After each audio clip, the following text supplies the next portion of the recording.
ஜன்னல் சமூகத்தின் சாளரம். மாதம் இருமுறை வெளிவரும் குடும்ப இதழ்.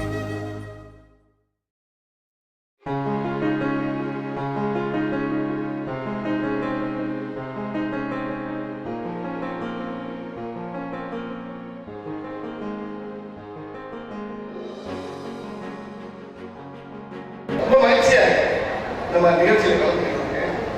எல்லாமே உடம்புல கலை கட்ட ஓடுறது ஒன்று கூட பார்த்துக்கிறோம். அதாவது சொந்த மருத்துவம் என்ன செய்யணும்னா, ஒரு சுபகாரியத்துக்கு கூட எல்லாரும் ஒன்று சேர்ந்து, ஒரு கல்யாணம் இருந்தாலும் ஒரு சடங்காக இருந்தாலும் எல்லாரும் ஒன்று சேர்ந்து ஒரு சுபகாரியம் நடக்கும். இப்ப அப்படிப்பட்ட ஒரு மிகப்பெரிய அதை விட ஒரு சுபகாரியத்துக்காக ஒரு கல்யாணம் பண்ண அத்தனை கலைஞர்கள் தேடி உட்கார்ந்து பெரிய நல்ல விஷயம் நடக்க போற ஒரு நிகழ்ச்சியாக நம்ம எல்லாரும் உட்கார்ந்து ஆண்டவனுடைய கட்டளை பண்ணிருக்காங்க. இப்ப நான் எத்தனையோ படங்களை சில சிறப்பான காமெடியில நான் பண்ணியிருக்கேன். அதுல ஒரு சில காமெடியில பாத்தீங்கன்னா, ஒரு காமெடி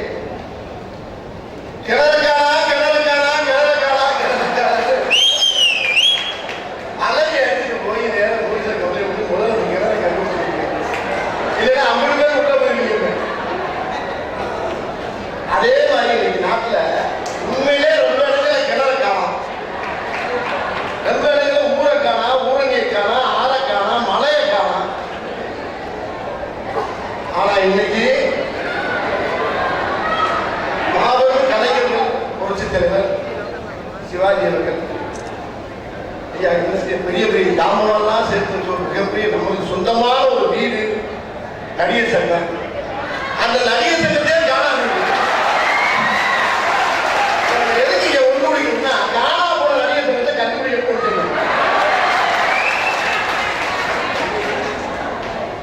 அப்படியே தரமட்டமா கிடக்கும். ஐயா குடிச்சது ஏஜிஎஸ் அப்படின்னு நான் போயிருந்தப்ப வீட்டுல வேலை காட்டேன். தம்பி இது என்ன கையில எப்படி பார்த்தேன், என்ன எனக்கு உட்காந்துருந்தா அப்படின்னு. ஐயோ நடிகர் சங்க முடியாது அப்படி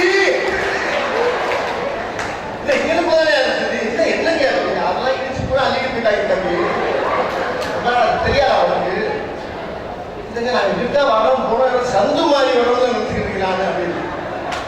அந்த அளவுக்கு சுத்தமா குறைச்சு யாரு கேட்க போனாலும் மரியாதை முறையா அசிங்கமா ரொம்ப தப்பா வர்ற காட்சி கூட எனக்கு நம்முடைய புதிய அணி சகோதர விஷால் அவர்கள், நாசரனம், கருணாசனம்,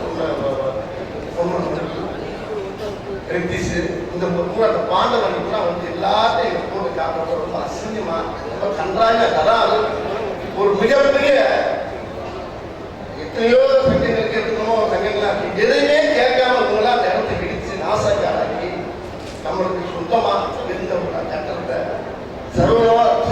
சர்வநாசமாக இல்லாம நம்ம யாருமே கேட்டாலும் இல்லைனே முடிஞ்சா ஜெயிச்சிங்களா கூடாது கூடா கூடா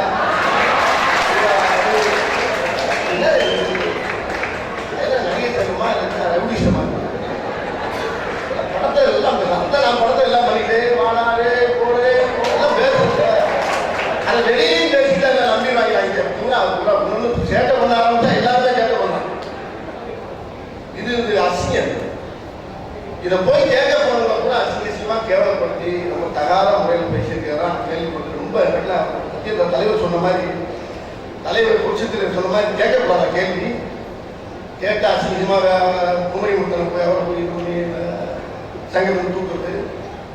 யாராவது பேசுனா அவருக்கு நோட்டீஸ் அனுப்பி ஒரு ஆளை திருத்தி அசிங்கமா பூச்சி முறையிட்டு அவர் ஆரம்பிச்சார் போல. அவர் பூச்சி முறையை பற்றி அசிங்கமா அவங்க நோட்டீஸ் எழுப்பி அந்த நோட்டீஸ் அவருக்கு மட்டும் அனுப்பவும் இல்லாமல் இருக்கிற நடிகர் வீட்டுக்கு பூரா ஒன்று அனுப்பி கெட்ட கெட்ட வார்த்தை இதெல்லாம் எதுக்குது? பூச்சி முறை மாதிரி நீங்க எதுவும் கேள்வி கேட்டீங்கன்னா உங்களுக்கு இது மாதிரி நோட்டீஸ் அனுப்புறீங்களா? என்னங்கிறா நோட்டீஸ் நாங்கள் அன்றைக்கி யாருக்குன்னா கிழிஞ்சிருந்தேன் பண்ணா தயவு பண்ணி கையெழுத்து கொடுக்குறேன். நம்மளுக்குள்ள யாரும் அசிங்கப்படுத்தி உங்க படத்தை பற்றி நீங்களே போந்து போக்காது.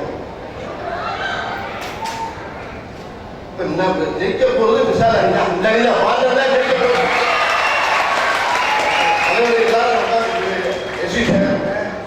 எல்லாருமே எல்லாம் கலந்தான். ஆனா எல்லா பேரும் இருக்காங்க. மாதிரி சாயங்காலத்துல நீங்க வந்து மேடையில் ஏறிங்க, அதான் நல்லது. வந்துட்டு பூரா கடையை மூடிட்டு வந்துங்க, கடையே இல்லையாங்க.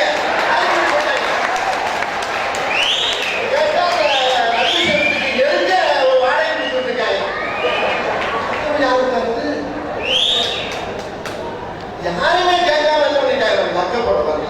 நான் கேள்விப்பட்டு யாருமே கேட்காம இவங்களா ஒரு இடத்துல முடி ஒரு இடத்துல கட்டணத்தை முடி கொடுத்து 30 வருஷம் நீங்க வச்சுக்கோங்க கேட்டுட்டீங்க. மாதம் 24 லட்சம் வாடகை 24 லட்சத்தை வாடகை கொடுங்க. அதை வாங்கி நாங்கள் எழுத கட்டத்தில் வாடகை முடிவு நடிகர்கள் நாடகங்கள்லாம் நாங்கள் கட்சி ஊற்றிக்கலாம். 30 வருஷம் ரெண்டு அவன் வாங்க வேலை செய்யறாங்க, அந்த கட்டணத்தை நம்ம கொடுக்கலாம். 30 வருஷத்துக்கு ரெண்டு அது என்ன இருக்காது, மரம் செடி மாங்காய் எல்லாம் தொங்குது. டெமாலிஷ் பண்ற மாதிரி ஒரு கட்டத்தை வாங்கி யார் உங்களுக்கு அனுமதி கொடுத்தா? ஒரு நடிகர்கள் இருக்கும் போது யார் அவங்களுக்கு எல்லாம் செய்யலாமா? அதுக்கு 2 பேர், அந்த 2 பேர் அங்கே தலைவரும் பொதுச்செயலாளர் 2 பேர் சேர்ந்து கொண்டு கைது கொடுக்காங்க. நீங்க 2 பேர் போறப்ப அதற்கு அவங்க யார் இந்த மாதிரி அனுமதி என்ன இருக்குது? லோனை கட்டலாம், பில்டிங் போயிடும். லோனை கட்டணும் அவசியம் எதுக்கு லோனை கட்டணும்? அதாவது நான் ஒன்னே சொல்றேன், நான் வந்து எனக்கு இவ்வளவு வேலையை பார்த்துருக்கேன். நான் ஒரு சுத்தலாம் என்னை ஏமாத்தி போயிட்டாங்க அப்படின்னு தெரிஞ்சுப்பேன். இப்போ மொத்தத்துக்கு நம்ம எல்லாரும் ஏமாத்தி போயிட்டாங்க ஒரு சொத்தை இருக்கு. அப்ப நான் வந்து ஏமாறல, டோட்டல் நடிகர்கள் ஏமாறுறேன். அடிவேலை ஏமாந்தது கொஞ்சம் தான், அது சின்ன சும்மா கதைகள். இன்னைக்கு இருக்கக்கூடிய அத்தனை கலைஞர்கள் என்ன மாதிரி ஆக்கிங்களா? இப்ப நல்லா இருக்கு, இப்பெல்லாம் சேர்ந்து அடிக்கணும் அப்படின்னா இப்ப எல்லாரும் சேர்ந்து நம்மளை ஏமாத்தி போயிட்டாங்க. இப்ப நடிகர் சிறுவனுக்கு ஒரு கோயில், இப்ப நம்ம எல்லாருமா சேர்ந்து யாரா போன நடிகர் சிறுவனை கண்டுபிடிச்சு மறுபடியும் எடுத்து கட்டி அந்த நடிகர் சிறுவன் நம்ம கோயிலை கட்டி அந்த கோயிலுக்கு போய் நம்ம எல்லாரும் உட்காரலாம்.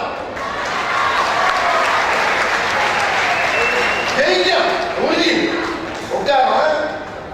நாடக கட்டலாம், கை பண்ணலாம். நாடக கலைஞர்கள் பூரா வாழ வேண்டும். இது சத்தியம் சத்தியம் சத்தியம். இது நடக்கும் நடக்கும். இது அணி ஜெயிக்கிறது உறுதி. மறிந்ததை ஜாலியாக சேர்ந்துருக்கு.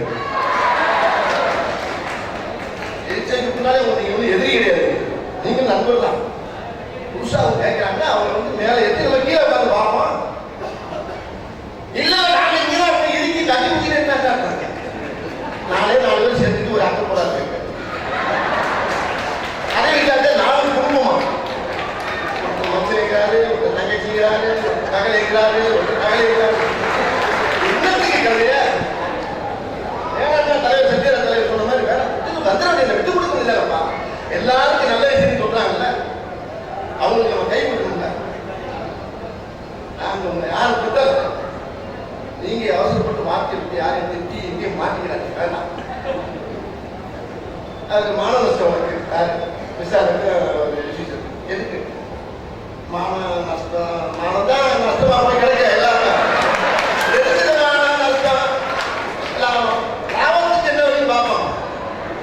நஷ்டம் தான் நஷ்டமா தான் போச்சு வேண்டாம். கண்டிப்பா ஜெயிக்க போறோம். முடிஞ்சா சாயங்காலத்தில் வந்து சேர்ந்துருக்கு. தண்ணி ஜெயிக்க போகுது ஜெயிக்க போகுது ஜெயிக்க போகுது.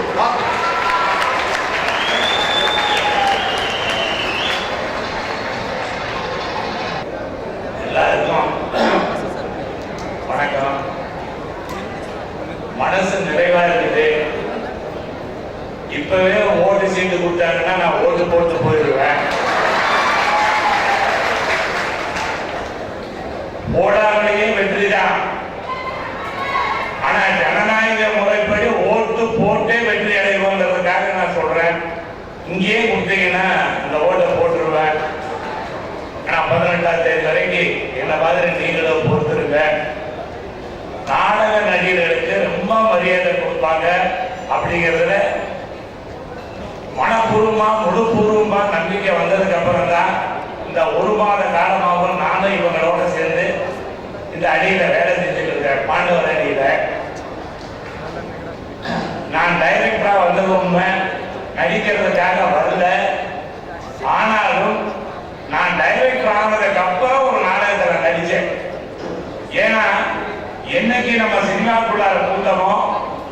சினிமாவில் டைரக்டர் ஆனமோ, ஆனா ஒரு நாடகம் நடத்தி இருக்கிறோம், ஆனா நடிக்காம ஒரு டைரக்டர் ஆனது தப்பு, நடிகர்கிட்ட வேலை வாங்குறது தவறுன்னு நான் நாடகத்திலேயே நடிக்க தூண்டுறது இந்த நடிகர் சங்கம். அந்த சங்கத்துல இவ்வளவுலாம் நடக்குதுங்கிறது எல்லாத்துக்கும் தெரியும். என்னென்ன அராஜகம் நடக்குது, என்னென்ன நடக்குதுங்கிறது எல்லாத்துக்கும் தெரியும். ஆனா யாருனாலும் எதிர்த்து கேட்கவும் முடியல. கேட்டவங்களை எல்லாம் தட்டி கழிச்சாங்க. இது நான் நிறைய தடவை பார்த்துருக்கேன். எனக்கு தெரிஞ்ச அந்த நடிகர் சங்கத்துல தண்ணி அடிக்கிறத பார்த்துருக்கிறேன், சீட்டாடுவதை பார்த்துருக்கிறேன். அதெல்லாம் வேணும்னா அங்க ஓட்டு போடுங்கன்னு கூட நான் சொல்லி பார்த்துட்டேன். ஆனா நான் டைரக்டரா இருக்கிறதுனால ஒரு இந்த 10 வருஷமா மட்டும் நடிக்கிறதுனால அவங்க கிட்ட எவ்வளவோ எடுத்து சொல்லி பார்த்தேன். ராதாரவி கிட்ட கூட நான் சொன்னேன், நான் வேண்டாம் விட்டுரு, உன்னை பத்தி தப்பா பேசுறாங்க, அதனால நீ அவங்களுக்கு விட்டு கொடுத்துரு. ஒருவேளை அவங்க சரியில்லைன்னா நீ பெற்றுன்னு அவங்க சொல்லிட்டு போறாங்க, விட்டு கொடுத்துரு. இல்ல அவங்கள நான் விடக்கூடாது அப்படின்னாரு. விடக்கூடாதுன்னு என்னைக்கு அகம்பாவமா சொன்னாலும் அன்னைக்கே இந்த அணி அப்படியே கண்டிப்பா ஜெயிக்குங்கிற இடத்துக்கு வந்துருச்சு. அது தவறான வார்த்தைகளை யூஸ் பண்ணும்போது இந்த சரியான ஒரு நிகழ்வு நடந்தே தீர்ந்துங்கிறது உண்மை. இப்போ நாடக நடிகர் முந்தானே ஒருத்தர் எனக்கு சொன்னாரு, அதுல நடிகர் ராதாரவி கிட்ட உதவி வாங்கினவர். உதவி வாங்கிக்கோ, என்ன வேணாலும் வாங்கிக்கோ, ஆனா நீ ஓட்ட மட்டும் இந்த பாண்டவர் அணிக்கு போடணும்னு சொன்னார். அவரை பொறுத்தளவுல அவருடைய விஷயத்தை அவர் பதிவு பண்ணார். என்னமா பதிவு பண்ணாருன்னா,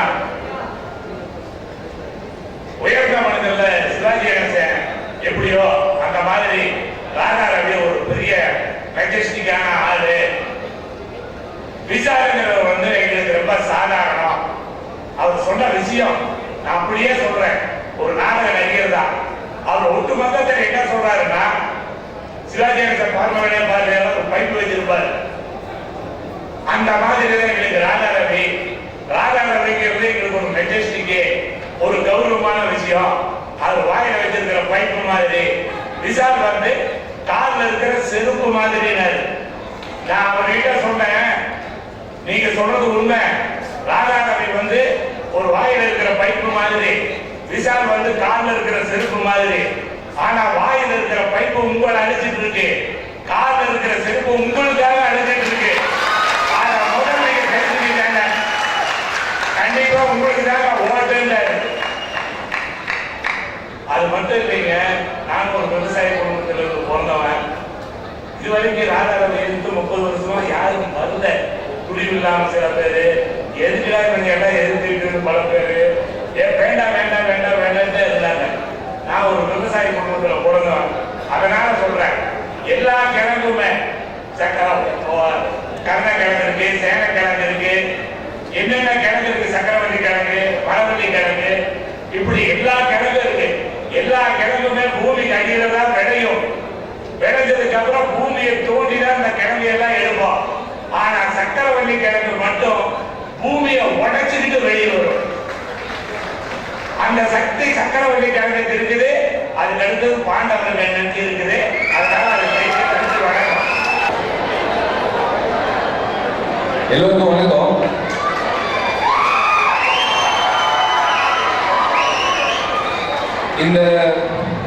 இந்த ஓட்டெல்லாம் கன்ஃபார்ம், உங்களை மாதிரி இந்த ஓட்டெல்லாம் கன்ஃபார்ம் நம்மளுக்காக. அதாவது இந்த இளம் தலைமுறை எப்ப பார்த்தாலும் விஷால் இளம் தலைமுறை இந்த 5 பேர் தான் எப்பவுமே நிக்கிறான், 5 பேர் தான் நிக்கிறாங்க. எந்த பேட்டி இருந்தாலும் 5 பேர் தான் நிக்கிறாங்க. இவங்க பின்னாடி யாரெல்லாம் இருக்காங்க அப்படின்னு நிறைய முறை கேட்கும் போது வாயை மூடிட்டு வேலையை மட்டும் செஞ்சோம். இந்த பசங்க தான், அதாவது என்ன அந்த வார்த்தை நான் சொல்ல மாட்டேன். அவரு கேட்ட கேள்விக்கு இதுதான் பதில். அத்தனை பேரோட ஒரே உணர்வு, இது ஒரு குடும்பம். அத்தனை பேரோட ஒரே உணர்வு, யாருக்குமே கருத்து வேறுபாடு இல்லை. அத்தனை பேர் நினைச்சது ஒரே விஷயம், உங்களுக்காக பாடுபடணும். அவங்க குடும்பம் நல்லா இருக்கணும்னு நினைக்கல, உங்க குடும்பம் சேர்ந்து நல்லா இருக்கணும்னு நினைச்சிருந்த இந்த குடும்பம். இதுதான் இந்த இளம் தலைமுறை. இந்த இளம் தலைமுறை என்ன பண்ண போகுது நீங்க கண்டிப்பா பாப்பீங்க. ரொம்ப ரொம்ப நன்றி. இங்க வந்திருக்கிற அத்தனை பேருக்கு ரொம்ப ரொம்ப நன்றி. ஏன்னா இவங்க அத்தனை பேர் பேச முடியாத சூழ்நிலை, ஏன்னா டைம் இல்லை. அதனால எல்லாரையும் வந்து ஒரே நேரத்தில் நிப்பாட்டி என்னோட சொத்தை நான் காட்டணும்னு நான் நினைச்சேன். எலெக்ஷன் முன்னாடி சொத்தை அறிவிக்கணும்னு சொல்லுவாங்க, சொத்தை அறிவிக்கணும்னு சொல்லுவாங்க. இதுதான் என் சொத்து. எலெக்ஷன் ஆபீசருக்கும் சரி, யாருக்குனாலும் சரி, இதுதான் என் சொத்தை நான் அறிவிக்கிறேன்.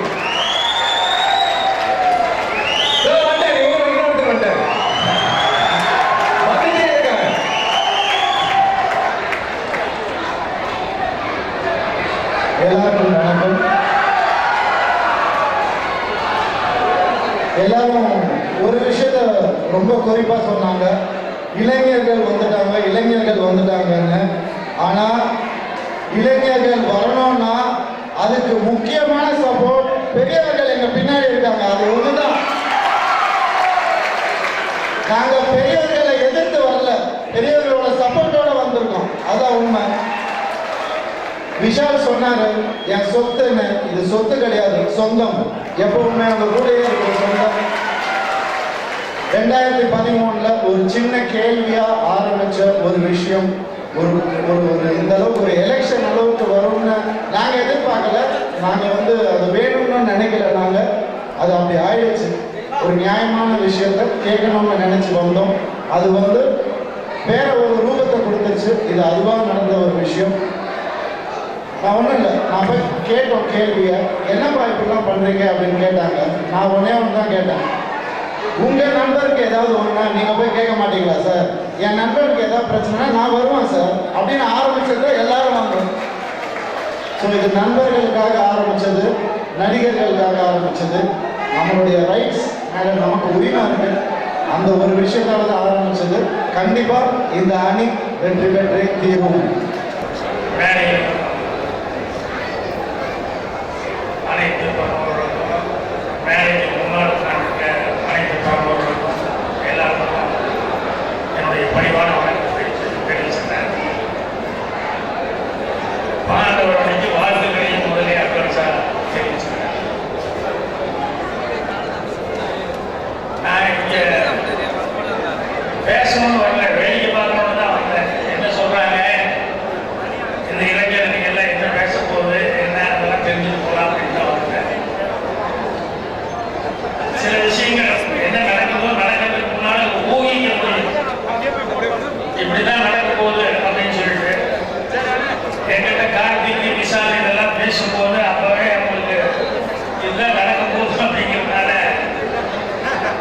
என்னை விட்டுருங்க, உங்களுக்கு எல்லாம் சோழ இருக்காப்புல, சாந்தனை அவங்க எல்லாம் இருக்காங்க, சரணியா இருக்காங்க. நான் ஏதோ கொஞ்சம் அந்த காலத்துக்கு வாழ்ந்ததுனால அப்படியே ஓரமா நின்று போறேன். இல்லை இல்லை, நீங்க வரணும் அப்படின்னு சொல்லி விஷால் அவர்கள் சொன்னாங்க. அதே மாதிரி சாந்தனும் வந்து நான் போயிட்டு நீங்க இல்லைன்னா அது என்ன எனக்கு புரியுது அப்படின்னு சொல்லிட்டு சாந்தனமும் சண்டை போட்டாப்புல. சரிப்பா வரேன். இல்லைன்னா இது வந்து நடிகர்களுக்குள்ள யாரு அந்த பதவிக்கு வருவாங்கிறத விட நடிகர்களுக்காக யார் உண்மையிலேயே ஏதாவது பண்ண போறாங்க அப்படிங்கிறத இந்த தேர்தலா இருக்கணும். அதுதான் ரொம்ப நமக்கு தேவையான ஒண்ணு. ஏன்னா புரட்சித் தலைவர் அவர்கள் எம்ஜிஆர் இருந்த வரைக்கும் என்னுடைய படம் ரிவ்யூ அப்படின்னு சொல்லி சொன்னோம்னா, படம் பார்க்கணும் அப்படின்னு சொல்லி பிரத்யேகமா ஏதாவது காட்சி போடணும் அப்படின்னு சொன்னோம்னா அவர் முதல்ல நடிகர் சங்கத்தில் அப்படின்னு சொல்லுவார். ஏன்னா அந்த அளவுக்கு நடிகர் சங்கத்தை வந்து அவர் நேசிச்சு அங்கதான் எல்லாமே நடக்கணும்னு அவர் இது பண்ணுவார். அதே மாதிரி நாடக நடிகர்கள் அப்படிங்கிறது வந்து நான் சென்னைக்கு வந்து புதுசில் நடிக்க வந்து வாய்ப்பு கிடைச்சா ஓகே, வாய்ப்பு கிடைக்கலன்னா நேராக கண்ணமாப்பேட்டை அப்படிங்கிற மாதிரி தான் சூழ்நிலை இருந்தது. யாருக்கும் உத்தரவாதம் இல்லாமல் இருந்தது. அதுக்கப்புறம் கொஞ்சம் கொஞ்சமா நடிகர் சங்கம் மூலமா ஒருத்தருக்கா வந்து ஏதாவது ஒரு வாய்ப்புகள் கிடைச்சது. நான் அதெல்லாம் பார்த்துட்டு இருந்ததுனால தான் 92 இருக்கும்போது எனக்கு பழக்கம் இல்லை, கவுண்டமணி எனக்கு பழக்கம் இல்லை, செந்தில் எனக்கு பழக்கம் இல்லை, கல்லாப்பட்டி சிங்கான் எனக்கு பழக்கம் இல்லை, அப்புறம் முருகன், சங்கிலி முருகன் எனக்கு பழக்கம் இல்லை. ஆனால் எல்லாரும் அங்கே இருந்தாங்க, எல்லாத்தையும் நான் பார்த்துக்கிட்டே இருந்தேன். அப்போ டெய்லி அவங்க எல்லாம் நாடகம் இல்லாத நேரங்கள் எல்லாம் உட்காந்து அவங்க அந்த 92 உட்காந்து பேசிட்டு இருக்கும்போது அப்போ அவங்க ஒவ்வொருத்தரும் பேசும்போது அவங்களுடைய திறமைகள், அவங்களுடைய ஏக்கங்கள், எவ்வளவு தூரமா எவ்வளவு நாளா சினிமாக்காக அவங்க ட்ரை பண்ணிட்டு இருக்காங்க அப்படிங்கிறது எல்லாமே நான் வந்து கிரகிச்சுட்டே இருந்தேன். நான் வரும்போது கண்டிப்பா இவங்களை எல்லாம் உபயோகப்படுத்திக்கணும் அப்படிங்கிறதுல வந்து ரொம்ப தீர்மானமா இருந்தேன். அதுலதான் வந்து சூர்யராசித்தர்கள் அது முடியறதுக்கு அதுக்கு முன்னாடியே நான் வந்து நம்ம கவுண்டமணி அவர்கள் வர்றதுக்காக நானும் பாலகுருன்னா எங்க டைரக்டருக்கு அவ்வளவு போராட்டம் பண்ணி கவுண்டமணி வரணும்னு நினைச்சோம். அதே மாதிரி செந்தில் எம்படத்துல வந்து ஒவ்வொரு படத்துலையும் ஏதாவது ஒரு மேட்டர், அதே மாதிரி கல்லாப்பட்டி சிங்கான் அவர்கள் ஒரு ஏஜ் ஆயிடுச்சு இருந்தா கூட அவருடைய திறமைக்கு அவர் ஏதாவது இந்த காலம் நடந்தா கூட அவருக்கு வந்து இன்னும் கூட வாய்ப்பு கொடுத்து அவர் சைன் பண்ண முடியும் அப்படிங்கிற முறையில் இது பண்ணோம். சங்கரி முருகன் சார் கொஞ்சம் வெயிட் பண்ணுங்க, அடுத்த படத்துல பண்ணலான்னா இல்ல ட்ரெயின் போகுது, இல்லை நான் டிக்கெட் எடுத்து ஏறிட்டா உண்டு, இல்லைன்னா ஆள் காணாம போயிடுவேன் நான், அதனால இதுலயே ஏறிடுவேன் அப்படின்னாரு. அதுக்கப்புறம் பார்த்தா அவருக்கு ஒருமை வசதியில சங்கரி முருகன் அப்படிங்கிறது பொதுமு முருகன் சொல்லிட்டு இருக்கோம். சங்கரி முருகன் எனக்கு என்னன்னா சிவராம எல்லாருமே நாடக நடிகராக இருந்தவரை வந்து நான் சினிமாவுக்கு வந்தப்போ எல்லாத்தையும் வந்து என்னால் முடிஞ்ச வரைக்கும் எல்லாத்தையும் உபயோகப்படுத்திக்கிறதுக்கான எனக்கு வாய்ப்பு கிடைச்சது, எல்லாத்தையும் நான் பயன்படுத்திக்கிட்டேன். அதனால எனக்கு எப்பவுமே அந்த நாடக நடிகர்கள் அப்படின்னா அவங்களுக்குன்னு ஒன்று இருக்கிறமே அப்படிங்கிற ஒரு மனசுக்குள்ள அந்த ஃபீலிங் எப்பவுமே எனக்கு இருந்துட்டு இருக்கும். ஏன்னா இப்போ புது அணி வந்திருக்கு அப்படின்னு சொன்னோம்னா இவங்க யாருமே யாரு மேலேயும் பிளாக் மார்க் கிடையாது. இந்த பாண்டவரங்க 5 பேருமே யாரையும் குறை சொல்ல முடியாத அளவுக்கு அவங்க இருக்கிறாங்க. அதனால அதே அவங்களுக்கு ஒரு பெரிய கிரெடிட் தான். கண்டிப்பா வந்து அவங்க யார் ஓட்டு போட்டோம்னா கூட கொஞ்சம் யோசனை பண்ணி பார்க்கும்போது இவங்க மேல எந்த தப்புமே இல்லையே அப்படின்னு சொல்லி இவங்களுக்கு தான் ஓட்டு போடணும் அப்படின்னு நினைப்பாங்க. ஏன்னா இதுக்கு முன்னால் நடந்ததுல வந்து எனக்கே சில கஷ்டமான அனுபவங்கள்லாம் இருந்தது. நடிகர் நான் வந்து இது பண்ணிக்கல. என்னன்னா சிவாஜி சார் வந்து எலெக்ஷன்ல ஓட்டு போயிட்டு ஓட்டு போட போகும்போது இல்லை சார் உங்க ஓட்டு இல்லை அப்படின்னாங்க. சிவாஜி சாருக்கு எனக்கு ஓட்டு இல்லையா? ஆமாங்க, உங்க ஓட்டு யாரும் ஓட்டு போயிட்டாங்க அப்படின்னு சொல்லி சொன்னாங்க. சிவாஜி சார் முடிக்கிறாரு, என்ன சொல்றீங்க? இல்லை சார் உங்க ஓட்டு போட்டாங்க, அட்ரஸ் எல்லாம் கரெக்டா இருக்கு பாருங்க. என்னன்னா சிவாஜி கணேசன் இல்லாம விசி கணேசன் அப்படின்னு இருந்ததுனால யாரோட வந்து விசி கணேசன் தான் கையெழுத்து போட்டு போயிட்டா விட்டாங்க. அவரை போயிட்டு பேசாம திரும்பி வந்துட்டாரு. நான் வந்து இது சொல்லும் போது நம்பல, இது ஏதோ சும்மா ஜோக்காக சொல்றாங்க, இப்படியெல்லாம் நடக்காது, சான்ஸ் இல்லை அப்படின்னாரு. அதுக்கப்புறம் எனக்கே நடந்தது என்னன்னா நடிகர் சங்க தேர்தலுக்கு நான் புறப்படும் போது சார் நீங்க புறப்படாதீங்க அப்படின்னாங்க. என்னன்னா உங்க ஓட்டை ஆல்ரெடி போட்டாங்க அப்படின்னா. ஸோ எனக்கு என்ன பண்ணன்னு தெரியல. இதை வந்து நான் வந்து சரி அங்கே போய் ஒரு மாதிரி எல்லாத்துக்கு முன்னால போய் நம்ம இன்னும் ஒரு மாதிரி ஆக வேண்டாம் அப்படின்னு சொல்லிட்டு என்னன்னா யார் இது போட்டாங்க என்னன்னு தெரியல. தப்பு நடக்கிறது இப்படியெல்லாம் தப்பு நடக்கிற மாதிரி இருந்தது அப்படின்னு சொல்லி சொன்னோம்னா மனசுக்கு ரொம்ப கஷ்டமா இருக்கு. ஏன்னா இந்த நடிகர் சங்கம் அப்படிங்கிறதே வந்து இந்த நாடக நடிகர்கள் அவங்க ஏன்னா நடிப்புக்கு சான்ஸ் கிடைச்சவங்க எல்லாம் நல்லா வந்துடுறாங்க. அதெல்லாம் வாய்ப்பு வந்தவங்க எல்லாம் அது ஒரு லக்கு, எல்லாரும் ஏதோ ஒரு இடத்துல சேஃப்டி ஆகிடுறாங்க. ஆனா இந்த நாடக நடிகர்களுக்கு வந்து சேஃப்டிங்கிறது என்ன, இந்த சங்கத்தை விட்டா வேற எந்த சேஃப்டியுமே கிடையாது. அப்படி இருக்கும்போது இந்த சங்கம் வந்து கரெக்டாக செயல்பட்டாங்க உங்க எல்லாத்துக்குமே ஒரு உத்தரவாதமா இருக்க முடியும். அதனால இன்னைக்கு இவ்வளவு பேர் இன்னைக்கு எல்லாம் விசாலுக்காகவும் நாசருக்காகவும் கருணாசி கார்த்தி எல்லாம் வந்து கொண்டு எல்லாரும் அவங்களுக்காக இவ்வளவு எக்ஸ்டேர்ஸ் இவ்வளவு பேர் இளைஞர்கள் கூட பட்டாளமா வந்திருக்காங்க அப்படின்னு சொன்னாலே அவங்களுக்காக அல்ல, நாடக நடிகர்களுக்கு நல்லது நடக்கணும், இவங்க தலைமையில நடிகர் சங்கத்தில் நடக்கணும் அப்படிங்கிற மாதிரி அவங்களுடைய எதிர்பார்ப்பு தெரியுது. அதனால நிச்சயமா தனி பெற்றுக்கிறோம் அப்படிங்கிற நம்பிக்கை எனக்கு இருக்குது. அவங்களுக்கு அட்வான்ஸா என்னுடைய வாழ்த்துக்களை தெரிவிச்சுக்கிறேன். நன்றி, வணக்கம். நாடகம் இல்லைன்னா நடிகர்கள் இல்லை, நாடக நடிகர்கள் இல்லைன்னா சினிமா நடிகர்கள் இல்லை. நாடக நடிகர்களா இருந்து சினிமா நடிகர்களாக உருவாக்குறது அந்த நடிகர் சங்க கட்டடம். அதை நீங்க புரிஞ்சுக்கணும். 1965 நான் சினிமாவுக்கு வரும்போது அந்த இடத்துல ஒரு ஏக்கர் தாண்டி ஒரு பொட்டல் இடம், அந்த வடகோட்டு பகுதியில் சின்ன மேலே சிமெண்ட் மேலே இருந்துச்சு. 10 அடி ஒரு ரூம் வந்தது.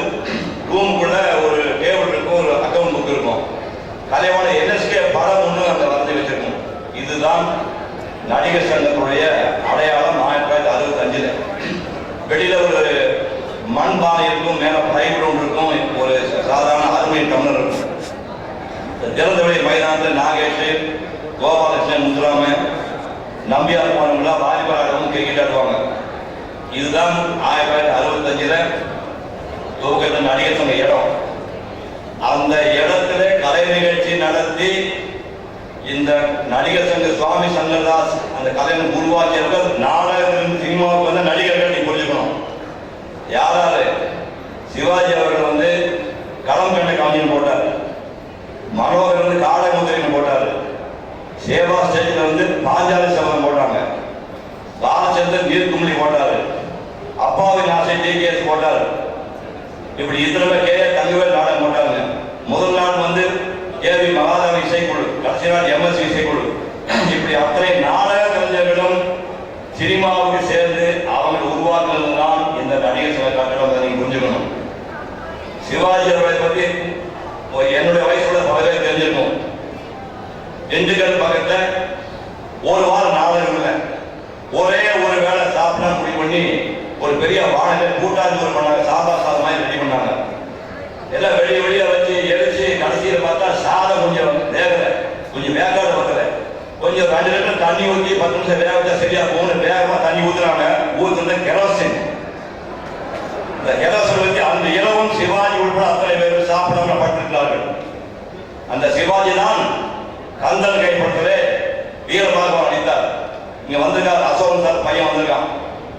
அசோகன் சார் திருச்சியில சென்ட் ஜோசப் படித்த மாணவர். அவர் வந்து சூரபத்ம வேஷம் போட்டிருக்காரு. இந்த பக்கம் சிவாஜி வீரபாகு ஏற்கனவே கூப்பிடுறாரு. நாங்கள் நாடகம்னா ஷூட்டிங் போய் பாரு, நீ புதுசா சினிமா பாருனாங்க. இங்க போய் ஷூட்டிங் பார்த்தேன். ஆட்டுக்கடா மேல உட்கார்ந்துருக்காரு சூரபத்ம. சிவாஜி வந்திருக்காரு. முருகனா யார் அவனை யார் என்று கேட்கிறாய்? உன்னை ஒழிப்பதற்கென்றே உலகில் தோன்றியவன், வேரோடு வந்திருப்பவன், உன்னால் வேதனைப்படும் மன்னர்களை விடுவிக்க போகிறவன், வேலன் வேதத்திற்கு சீரன், பாதைக்கு பாரன், பகைவனுக்கு கார். எத்தனை பேர்கள் அவனுக்கு? கந்தன் என்பார், கடம்பன் என்பார், கார்த்திகேயன் என்பார், குகன் என்பார், சண்முகன் என்பார், முகன் என்பார், உன்னையும் பதைத்த பின் சூரனையும் பதைத்த சூரன் என்பார். ஆமாம், உனக்கும் அவனுக்கு என்ன சொந்தம்? நீ யார்? சொல்லுக்கும் பொருளுக்கும் முத்தமிழுக்கும் தமிழின் இறைவைக்கும் 1064க்கும் 6 சாஸ்திரத்திற்கும் 4 வேதத்துக்கும் உண்மை பழமைக்கும் பின்னை புதுமைக்கும் தலைவன் அவன். அவனே வேலவன், அவனுக்கு தூதுவன், வீரவாறு கேவன். வேலவனுக்கு தூதுவன். தூதுவன் மட்டுமல்ல, உனக்கு நன்மை எடுத்து ஓடுபவன். சிவனை தவிர வேறு யாராலும் வெல்ல முடியாது என்ற வார்த்தை பெற்றவன். அதை அணிந்தாயா நீ? வரத்தை பெற்றவன் நடக்கும் தரத்திலே தாழ்ந்து விட்டாய் என்றுதான் ஒரு சிரத்தையை அறுப்பதற்கு 12 கரத்தோடு 6 முகத்தை படைத்திருக்கிறான் பரமன். அதை அறிந்தாயா நீ? 1000 முகம் படைத்தவனாக இல்லை. இந்த சூரனை வரை முறை எவன் பிறக்கவில்லை, இனி பிறகு போவதில்லை. உன்னால் என்ன செய்ய முடியும்? என்ன செய்ய முடியுமா? உனக்காகவே தாண்டி வந்தேன் கடலை, வாங்குவேன் உன் உடலை, அடிவேன் மாலையாய் குடலை, அழுப்பேன் சுடலை, என் ஐயன் கட்டளை இடலை வந்தாவுடைய குடலை போறார். இதை பார்த்து 3 நாள் தூக்கல. இந்த ஆள் கூட இப்படி நடிக்க போறவங்க 7 வருஷத்துல நடிச்சிருந்தாங்க. சரி, போயிட்டு போய் இந்த பக்கம் பார்த்தா சிவாஜிக்கே வாத்தியார் ஒருத்தர் கேட்டி சந்தானம் பேரு. அவர் பாட்டு எழுதுவார். எஸ்பி பாஸ்பி அப்பதான் புதுசா வந்த பையன், காலேஜ் இன்ஜினியரிங் முடிச்சு உள்ள வந்திருக்கான். அழகா பாடுவார். 1000 எம்ஜிஆர் பாட்டு பாடின பையன் உள்ள வந்திருக்கான். வந்த உடனே தம்பி ஒரு பாட்டு இருக்குது, இதை நீ வீட்டுக்கு போய் படிச்சுட்டு வந்து நாளைக்கு ரெக்கார்டிங் பண்ண. இல்லைன்னா நான் இந்த ரெக்கார்டிங் தேர்தலை பார்த்து பண்ணிக்கணும் அப்படின்னா. ரெக்கார்டிங் தேர்தலை சொல்ல முடியாது, கஷ்டமான பாட்டுனா. அது எப்படின்னா கஷ்டமான பாட்டார். ஏற்பி படிச்சு காட்டார். அனங்கன் நகனன்பும் வசந்தன்பும் மதனன்பும் வணங்கும் என் உயிர் மன்னம்பா, கலம்பம் செல்பகம் தங்கும் கரும்புங்கம் கவின் பொங்கும் கனின் பொங்கும் கயற்கண்ணியே, ஆடலும் பாடலும் அன்பின் ஊடலும் கூடலும் இன்பம் கேடலமும் செயலல்லவா, நீ இல்லை என்றால் பாடிலும் வையகம் அல்லவா, அழகு தமிழே பழகு செய்ய அமுதமலையே உணர்ந்து செயலா அந்தரங்க சென்று பாடுவா, தன் நலம் காதல் மந்திரத்தை தினம் நாடுவா, மனம் கொஞ்சம் மரம் மஞ்சம் அரைந்துள்ளம் புரின் நங்கம் கலந்தன்பின் நலம் காணுவோம், உனக்குள் பெண் அணங்கே உன் மனம் கொண்டன் மனம் கலந்தே இணைந்தோந்தாய் சுகம் காணுவோம். மாதாவா கண்ணீரா. ஐயோ சாமி பாட்டு வாங்கிட்டு போய் வெளி வெளியா படிச்சது எஸ் சி பாஸ்மி பாட்டுல கண்காட்சியில் பாட்டு வரும். அப்புறம் கேபி சுந்தரா பாட்டு. உங்களுக்கு எல்லாம் தாய் இல்லவா? கேபிஎஸ் தாய் ஞாபகத்துங்க. நம்ம தியாகராஜ பாலன் வந்து தங்க பிளேட்டை சாப்பிட்டவர். இந்திய வரலாற்று எந்த நடிகனும் தங்க டம்ளர் வச்சு தங்க பிளேட்டை சாப்பிட்டவன் கிடையாது. அந்த தியாகராஜ பாலன் வந்து 850 ரூபா படத்துக்கு வாங்கும்போது இந்த கேபிஎஸ் அம்மையார் 1 லட்சம் ரூபாய் சம்பளம் வாங்கியவர். ஞாபகம் 1 லட்சம் ரூபாய். நம்ம தான் மைக் வச்சு கத்திட்டு இருக்கிறோம். 10,000 பேருக்கு இலங்கையில போய் 1927 வித்தவுட் மைக் 10,000 பேர் பாடுற பொம்பளை. அந்த கேபிஎஸ் பாட்டு எனக்கு எஸ்ஜி கிட்டவா பாடினாங்க. 1.1% எஸ்ஜி கிட்டவா கூட பாடினாங்கன்னு ஒரு கல்யாணம் பண்ணாங்க. சேர்ந்து வாழ முடியல. 3 வருஷம் சேர்ந்து வாழ்ந்தாங்க. 3 வருஷம் பிரிஞ்சு வாழ்ந்தாங்க. செத்து போயிட்டாரு. விபூதி இடத்துல வெள்ளச்சாலையில் மூலையில படுத்தவர வசந்தாஸ் கம்பெனி நடிகர் நம்ம சத்தியமூர்த்தி, வீர சத்தியமூர்த்தி காமராஜோட குருநாதர் கூட்டிட்டு போய் மகா கலைஞர் நீ வாக்கு எதுனா போடுறான் கூட்டிட்டு போய் வெள்ள ஆம்பளை வேஷம் போது நந்தனால 1 லட்சம் ரூபாய் சம்பளம் வாங்கிய கேபி சுந்தராமன் ஞாபகம். 1934 1 லட்சம் ரூபாய் சம்பளம். அப்புறம் இவர் எஸ்.எஸ். வாசன் படம் எடுத்தாரு, அவையார் படம் எடுத்தாரு. அவையார் சங்கராபுரத்துல இருந்து 3 அவையார் படத்துல 3 அவையார் சேர்த்து படம் எடுத்து 6 ஆண்டுகள் படுத்தாரு. அந்த 6 ஆண்டு எடுத்திருக்க கேபி சுந்தராமன் 4 லட்சம் ரூபாய் 1953 4 லட்சம் ரூபாய் வாங்க ஒரே நடிகை கேபிஎஸ் அவர்கள். அந்த அம்மா 64 வயசுல இந்த சின்ன பையன் ஒரு பாட்டு பண்ணாங்க. இந்த சின்ன பையன் ஒரு பாட்டு பண்ணாங்க. மூச்சு வாங்குது தம்பி, இவன் ஜீசம் சதீசம் கண்டம்னு 3 ராகத்தை பாடி போடுக்க புள்ளக்குடி வைக்கிறாங்க. ஏபிஎல் மூச்சு வாங்குதாப்பா, யாரு பாரு சிவகாசம் போட்டு அனுப்பி போறவன் இல்லம்மா, அது பாரதி பேச போட்டு எம்எல் வசம் மாதிரி போடுறது வித்யா தேடி சின்ன பிள்ளை ஆடிக்கிறது சிவகாசம் போட்டு ஆடி சொல்லவே இல்லையாங்க. அது கோயம்புத்தூர் பையன் இருக்காங்க. அவனுக்கு டான்ஸ் தெரியுமா? தெரிஞ்சுக்குவான். அதுல சாகருடைய பாட்டு எடுக்க மாட்டேன்.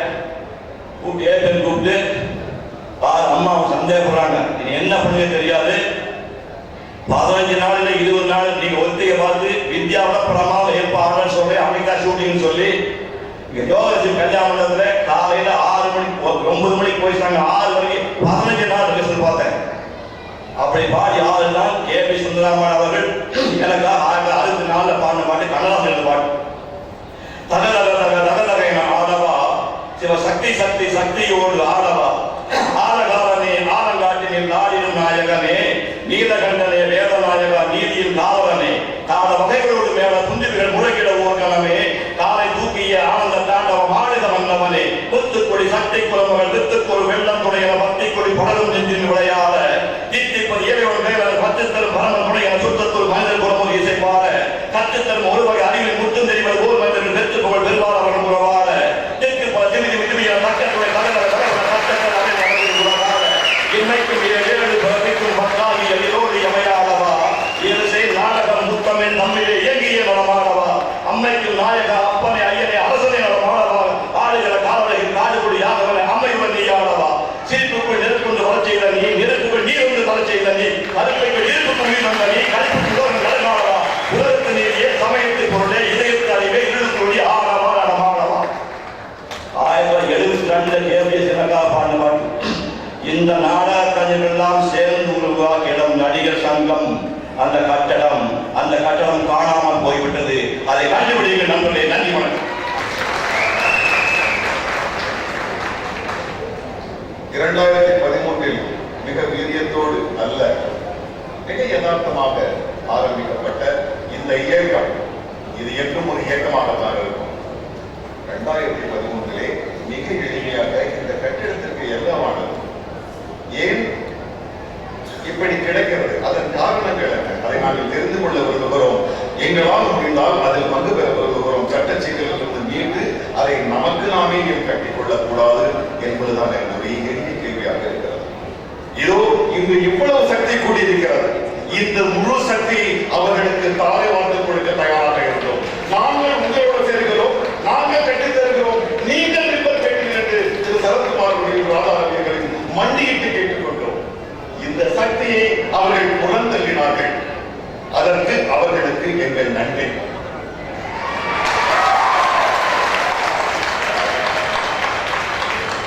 இந்த சக்தியை உதாசீனப்படுத்தியதால் தான் நாங்கள் எங்களுக்குள் இருக்கின்ற ஒரு சக்தியை எங்களாலேயே கண்டுபிடிக்க முடிந்தது. இந்த குழந்தைகள் வேலை செய்வதை நான் ஒரு வயதான தாத்தா போல நான் பார்த்துக் கொண்டிருக்கிறேன். எங்களுக்கு நிரந்தரமான ஒரு முகவரி இல்லை. சில சமயம் விஷாலில் ஆபீஸிலே, சில சமயம் கார்த்திக் ஆபீஸிலே அங்கு போய் நான் காலியாக நினைக்கிறது. ஒருவேளை அங்க மாறிட்டாங்களோ அப்படின்னு பயந்துட்டு இல்ல, அவங்க சூர்யா ஆபீஸ்ல இருக்காங்கன்னு மாறி மாறி மாறி இந்த குழந்தைகள் உட்கார போதுமான சேர்க்கலாம் கரையில உட்கார்ந்து எழுதுறாங்க, ஒவ்வொருத்தருக்கா போன் பண்றாங்க, நோட் எழுதுறாங்க, சார் நீங்க போன் பண்ணிக்கலாம்ன்றாங்க. இந்த சக்தியை எப்படி நீங்கள் புறக்கணித்தீர்கள்? எத்தனை ஆண்டு காலமாக இந்த சக்தி குப்பையில் அடங்கி கிடந்தது. ஏன் நீங்கள் கண்டுபிடிக்கவில்லை? ஏன் எப்பொழுதுமே ஒரு பிளவை மிக ஆழமாக பதிக்கிறீர்கள்? நாடகக்காரர்களுக்கு சினிமாக்காரர்கள் பிடிக்காது, சினிமாக்காரர்களுக்கு நாடகக்காரர்கள் பிடிக்காது. எப்படி இந்த வேஷத்தை வளர்த்து இன்று சிவனையின் சக்தியில் தனித்தனியாக பிரித்து வைத்தீர்கள் என்று நன்கு தெரியும். ராதாரவி அவர்களே, எங்களை நாய் என்று அழைத்தீர்கள். காளையனவர்கள் எங்களை நாய் என்று அழைத்தார். ராதாரவி என்ன நீ பெரிய கேசமா என்று கேட்டார். அப்பொழுது கோபம் வந்தது. அந்த கோபத்தின் விளைவு இன்று நாங்கள் ஒன்று சேர்ந்திருக்கிறோம். மீண்டும் திரு ராதாரவி அவர்களுக்கு, திரு காளையர்களுக்கு எங்கள் சிறப்பான நன்றி. நீங்கள் எங்களை கட்டியிருக்கிறீர்கள். இதோ இந்த காலையிலிருந்து என்னுடைய தோழர்கள் என்னை கிண்டல் பண்ணியிருக்காங்க. என்ன சார் இருக்கீங்க, தலைவராக நன்றி. அவர்கள்தான் என்னை மீசை முழுக்க வைத்தார்கள். அதுக்கு முன்னால எனக்கு வந்து பெரிய பேர் நான் பாட்டு தொங்கு மீசை வச்சு கழுத்தா ஒரு நன்றி. இந்த செயலை நாங்கள் கையில் எடுத்துக் கொண்ட பொழுது, நண்பர்களே, நாங்கள் இங்கு ஜோடனை வார்த்தைகள் கொண்டு சொல்லவில்லை. நிஜமாக பல இரவுகள் உட்கார்ந்து யோசித்தோம், என்ன பிரச்சனை இவர்களுக்கு. ஒவ்வொன்றாக அலசி ஆராய்ந்தோம். இதோ ஒரு மரபுக்காக 40 கருத்துக்கள் தான் இருக்கின்றன. 100 கருத்துக்கள் நாங்கள் பட்டியலிட்டிருக்கின்றோம். மிக கடுமையாக நடைமுறைப்படுத்தக்கூடிய அந்த திட்டங்களை முழுவதுமாக போடவில்லை. இது ஒரு பெரிய பனிக்கட்டியின் நுனி. ஒரு மரபு தேர்தல் என்றால் அதற்கு அறிக்கை கொடுக்க வேண்டும் என்ற ஒரு மரபு, அதற்காக இங்கு பட்டியலிட்டு இருக்கிறோம். இது மட்டுமல்ல, இதற்கு பின்னால் இதனுடைய கிளைகளாய் பல திட்டங்கள் முடிந்திருக்கின்றன. இதோ உங்களுக்கான அப்புறம் என்னுடைய சொந்த விவகாரம். சமீபத்திலே என் மனதை இல்லை, என்னை மிகவும் சலிப்பூட்டுகின்ற ஒரு வார்த்தை, நான் நாடக நடிகர்களை மிகவும் கேவலமாக பேசுகிறேன் என்றும் என நான் நாடகக்காரன் என்பதுதான் எனக்கு பெருமை. இதோ போன வாரம் பட்டணத்தில் பூதமிட்ட நாடகத்தில் நடித்தேன். 6-7 வருடங்களுக்கு முன் ஆதித்ய கரிகாலனாக பொன்னியின் செல்வனில் நடித்தேன். ஷேக்ஸ்பியரின் மறுவாக்கமான தமிழில் மறுவாக்கம் செய்யப்பட்ட பட்டத்தில் நடித்தேன். எத்தனை நாடகங்கள் நான் பட்டியலிட்ட இந்திரா பார்த்தசாரதியின் உலக புகழ்பெற்ற அவுரங்கசீபாக நடித்தேன். பல நூறு பள்ளிகளில் நாடகத்தை கட்டாயமாக குழந்தைகளுக்கு கட்டாய பாடமாக்க வேண்டும். அது ஒரு மனவளக்கல்வி. 100 பள்ளிகளில் நான் போய் சொல்ல முடியாது. நண்பர் பசுபதி இருக்கிறார். நான் எப்படி ஒரு நாடக நடிகனை சொல்லுவேன்? அவருடைய வழி எனக்கு தெரியும், அவருடைய சந்தோஷம் எனக்கு தெரியும், அவருடைய வீம்பு எனக்கு தெரியும். அவர்தான் இன்று என்னால் ஒரு படத்தில் சிறப்பாக நடிக்க முடியும் என்றால் அதற்கு காரணம் நான் 11 நாடகங்களில் நடித்தது. நான் எப்படி என் தாயை நிந்திக்க முடியும்? என் தாயை எப்படி அவள் அழுக்கானவள் என்று சொல்ல முடியும்? அவள் குடிக்காதவள் என்று சொல்ல முடியும்? ஆகவே நண்பர்களே, எங்கள் மீது வைப்பதற்கு அவர்களுக்கு ஒரு குற்றமும் இல்லை. எங்கள் மீது கரை வீச ஒரு மைத்துளி இல்லை. அவர்கள் பொய் சொல்லுவார்கள். தயவு செய்து நம்பாதீர்கள். உண்மையில் சொல்லுகின்றேன், இந்த குழந்தைகள் ஒவ்வொருவரும் வளமான நாட்கள், ஒவ்வொரு நாளும் பல லட்சங்கள். ஆனால் அந்த பல நாட்களை உங்களுக்காக செலவழித்திருக்கிறார்கள்.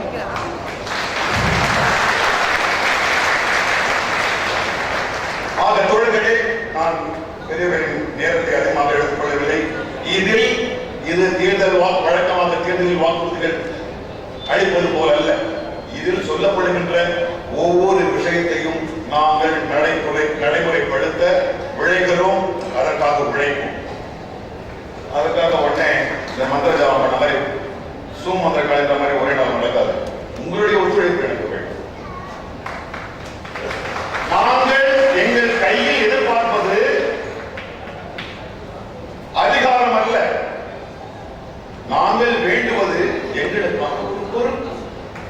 நாங்கள் அதை அதிகாரமாக பயன்படுத்த மாட்டோம். உங்களுக்காக நாங்கள் கனவு காண்கிறோம், உங்களுக்காக அந்த கனவை நாங்கள் நனவாக்க விரும்புகிறோம் என்பதுதான் நீங்கள் பார்க்கிறோம்.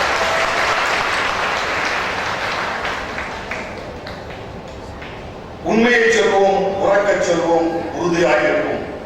அன்பிற்குரிய கலையுலக உறவுகளுக்கு வணக்கம். வருகின்ற அக்டோபர் 18 நடைபெறுகின்ற நமது சங்க தேர்தலில் பாண்டவர் அணியை நாங்கள் போட்டியிடுகிறோம். இந்த தேர்தலுக்கு பின் எங்களுக்கு முன்னால் எவ்வளவு பிரச்சனைகள் இருக்கும் என்பது எங்களுக்கு நன்றாகவே தெரியும். அதை நம் முன்னோர்கள் ஆத்மாக்களின் வழிகாட்டுதலோடு எதிர்கொள்வோம். இந்த சங்கத்தை உருவாக்க நம் முன்னோர்கள் என்ன கனவு கண்டார்களோ அதை நனவாக்க முடியும் என்று நாங்கள் உறுதியாக நம்புகிறோம். உங்களுக்கும் இந்த சங்கத்திற்கும் எங்களால் என்ன செய்ய முடியுமோ அதையே தேர்தல் அறிக்கையாக உங்கள் முன் சமர்ப்பிக்கிறோம். நன்றி. என்றும் ஆத்மபூக்கும் கனவுடன் பாண்டவர் அணி.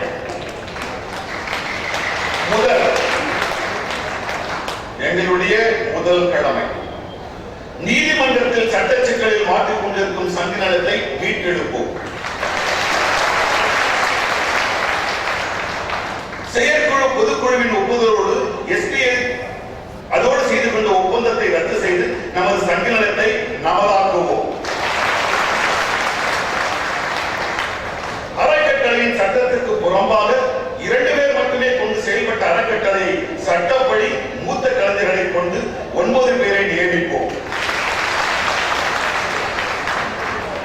நமது சங்க நிலத்தை புதிய கட்டிடம் கட்ட வெளிப்படையான அணுகுமுறையுடன் சிறப்பு குழு அமைத்து விவாதிக்கப்பட்டு முடிவுகள் எடுக்கப்படும்.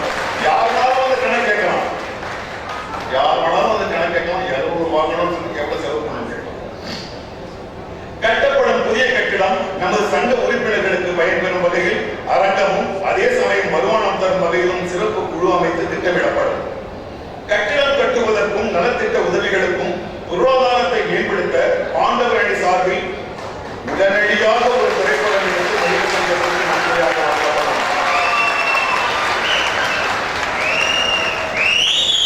தோழர்களே,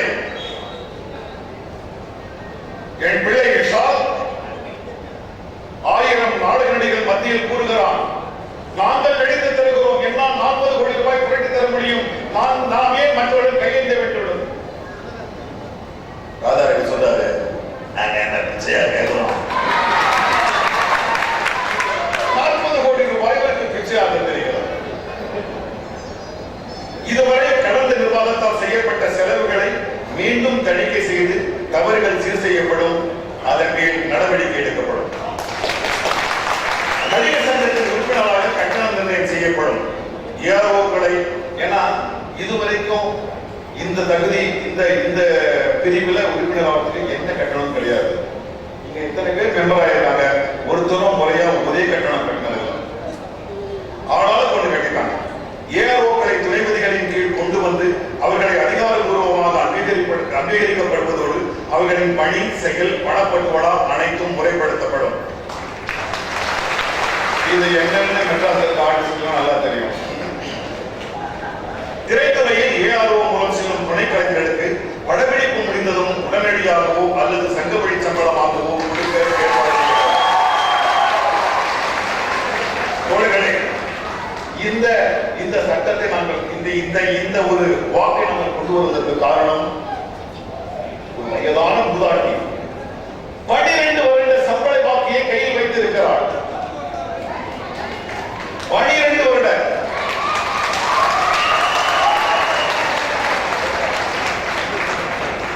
12 வருடமாக என்றோ உழைத்த ஒரு உழைப்பிற்கு இன்னும் பாக்கி இருக்கிறது. பல படங்களுக்கு, பல கோடி படங்களுக்கு மத்தியஸ்தம் பண்ணலாம் சொல்லுகிறார்கள். ஏன் இந்த 200 ரூபாய் அவளுக்கு வாங்கி கொடுக்க முடியவில்லை?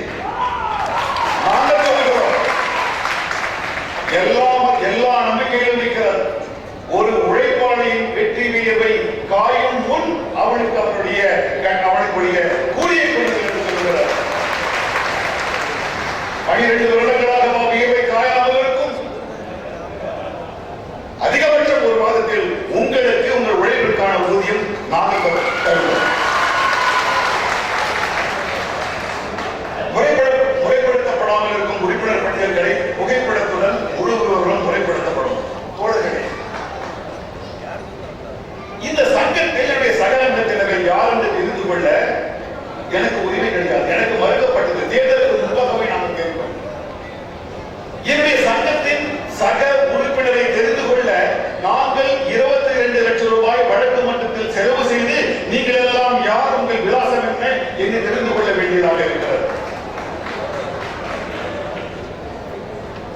நாங்கள் முழு விவகாரத்தை கேட்டோம். அவர் அந்த அலுவலக அதிகாரி சொல்லுகிறார், நிறைய பொம்பளை கட்டஸ் எல்லாம் இருக்கு சார், அவங்க வயசு தெரிய விரும்ப மாட்டாங்க, டேட் ஆஃப் பர்த் எல்லாம். ஆக முறைப்படுத்தப்படாமல் இருக்கும் உறுப்பினர் பட்டியல்களை புகைப்படத்துடன் முழு விவரம் முறைப்படுத்தப்படும். நடிகர் சங்கத்தின் இணையதளம் உருவாக்கப்படும். அதன் மூலம் இயக்குனர், தயாரிப்பாளர், தயாரிப்பு நிர்வாகி இவர்களுக்கு பரிந்துரை செய்து உரியவர்களுக்கு வேலை வாய்ப்புகள் தரப்படும். சங்கத்தின் நடிகர் சங்கத்தின் உள்ளே உணவகம் ஒன்று உருவாக்கப்படும். அதில் குறைந்த விலையில் உறுப்பினருக்கு உணவு வழங்கப்படும். இதை படிக்கும்போது என்ன ஞாபகம் வருது, எங்கேயோ கேட்ட மாதிரி அங்க போய் நியாயமாக ஒரு அது எங்கேயோ கேட்ட மாதிரி நமது சங்க உறுப்பினராக உள்ள நாடக கலைஞர்களை, திரைக்கலைஞர்களை அனைவருக்கும் இன்சூரன்ஸ் திட்டத்தில் கொண்டு வருவோம். தொழில்களுக்கு மிகப்பெரிய அளவில் வாய்ப்பை தரும் சின்னத்திரை நிறுவனங்களுக்கு நன்றி தெரிவிப்பதோடு மேலும் வாய்ப்பை பெற்றுத்தர சின்னத்திரை இயக்குனர் மற்றும் தயாரிப்பாளர்களிடம் பரிந்துரை செய்வோம். சின்னத்திரையில் உள்ள நமது சங்கத்தை சார்ந்த நடிகர்களுக்கு பெரிய திரையை வாய்ப்பை பெற்றுத்தர திட்டமிடப்படும். உறுப்பினர்களின் சந்தா தொகை வருடாவருடம் புதுப்பிப்பதற்கு பதிலாக 3 வருடத்திற்கு ஒரு முறை புதுப்பித்து தருமாறு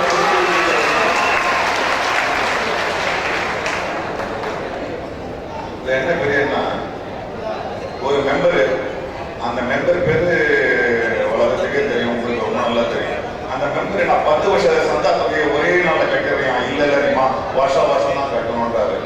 இல்ல நான் வாங்க மாட்டேன்னு சொல்லி அதை வாங்க வைக்கிறதுக்கு சங்கம் 4 லட்சம் ரூபாய் செலவு பண்ணிருக்கு. 240 ரூபாய் இருக்கு. அதே யாரு இந்த வழக்கு ஆக உங்கள் வசதிப்படி வருடத்துக்கு 12 ரூபாய், இல்ல இப்ப எனக்கு 120 ரூபாய் 10 வருடத்துக்கு மொத்தமா சேர்த்து கட்டுறேன்னா கட்டுங்க. இவர்களுக்கு என்ன வசதி என்றால் 12 ரூபாய் வருடம் கட்ட வேண்டும். நீங்கள் மறந்து விடுவீர்கள். 2 வருஷம் விட்டா காலத்து விட்டு அதுவும் பெரிய சலுகை பண்ண மாதிரி 2 வருஷம் கட்டல, நான் உன்னை திரும்ப சேர்க்கிறேன் பெரிய சலுகை கட்டலாம். நீங்க எப்போ உங்ககிட்ட காசு இருக்கோ அப்போ எத்தனை வருஷத்துக்கு பண்ண வேணாலும் நீங்க கட்டலாம்.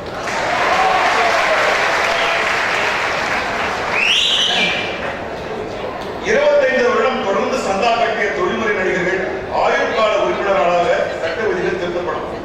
25 வருஷம் நீங்க மெம்பரா இருந்தா அது எந்த பிரிவுல இருந்தாலும் சரி, ஆட்டோமேட்டிக்கா நீங்க லைஃப் மெம்பர் ஆயிருக்கும். 22 வருஷம்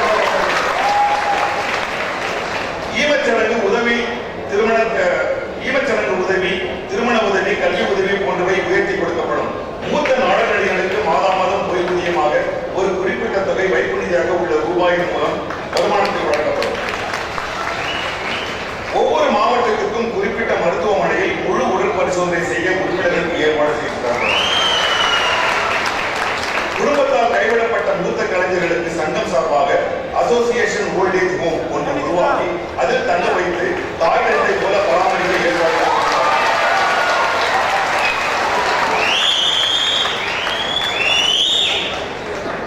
பெரும் நகரங்களில் நடக்கின்ற பொருட்காட்சியை சார்ந்து இருக்கின்ற நாடக நடிகர்களின் ஊதியத்தை அரசாங்கத்திடம் பேசி உயர்த்தி தர முயற்சி எடுக்கப்படும். தமிழகத்துக்கும் நாடக உலகை சார்ந்து இருப்பவர்கள் வெளியூர் பயணம் செய்ய ரயில் பயணத்தில் உள்ளது போல் அரசு பஸ்களில் மேலும் சலுகை கட்டணம் பெற்றுத் தர முயற்சிப்போம். வெளி மாநிலங்களில் உள்ள நடிகர் சங்கங்களில் உள்ள சிறப்பு திட்டங்களை கண்டறிந்து நமது சங்கத்திலும் அவைகளை செயல்படுத்துவோம். தமிழகமெங்கும் உறுப்பினராக உள்ள நாடக கலைஞர்களின் வேடத்திற்கு ஏற்ப புதிய உடை, மேக்கப், இசைக்கருவிகள் அனைத்தும் இலவசமாக வழங்கப்படும்.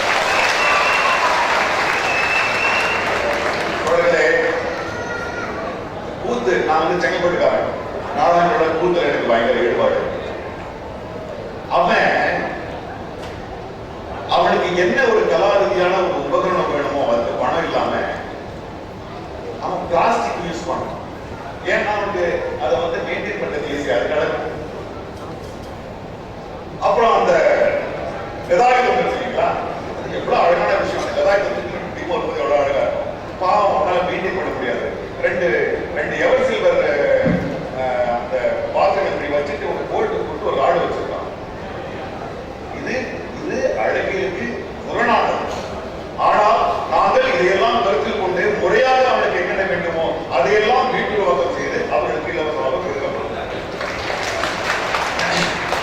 தொன்மையான நாடக கலைகளை வளர்த்து வரும் சிறந்த 2 நாடகத்துறையும் சிறந்த நடிகர்கள் 3 பேரையும் வருடா வருடம் தேர்ந்தெடுத்து சுவாமி சங்கரதாஸ் கலைஞர் என்ற விருதும் ஊக்கத்தொகையும் கொடுத்து கௌரவிக்கப்பட்டுள்ளார். மத்திய மாநில அரசு விருது பெறும் திரைப்பட கலைஞர்களை சங்கத்தின் மூலம் கௌரவப்படுத்தி பாராட்டு விழா நடத்தப்படும். இன்னும் ஒரு கலைஞனுக்கு பல கோடி ரூபாய் வாங்கினாலும் சூப்பரா நடிச்ச சார் சொன்னா அதுதான் சொல்றாரு. அந்த விழாக்கள் அடிக்கடி நடக்கும். வெளியூர் மாணவ கலைஞர்கள் சென்னையில் வந்து தங்குவதற்கு தங்கும் வசதிகள் செய்து தரப்படும். எங்க நாங்க இல்ல நாம எல்லாரும் சேர்ந்து கட்ட போற புது கட்டிடத்துல ஒரு சும்மா நாடக நடிகர் சினிமா நடிகர்களே காசு போட்டு கட்டுவான்னு சொல்லாதீங்க. ஆளுக்கு 1 ரூபாயாவது இங்க வந்து கொடுக்கணும். சினிமாக்காரன் கட்டி கொடுத்தாண்ட இழிவு வேணாம். ஆனா என்னால முடிஞ்ச ஒரு செங்கல் இருக்குடா பொறுமையா சொல்லிடுவோம்.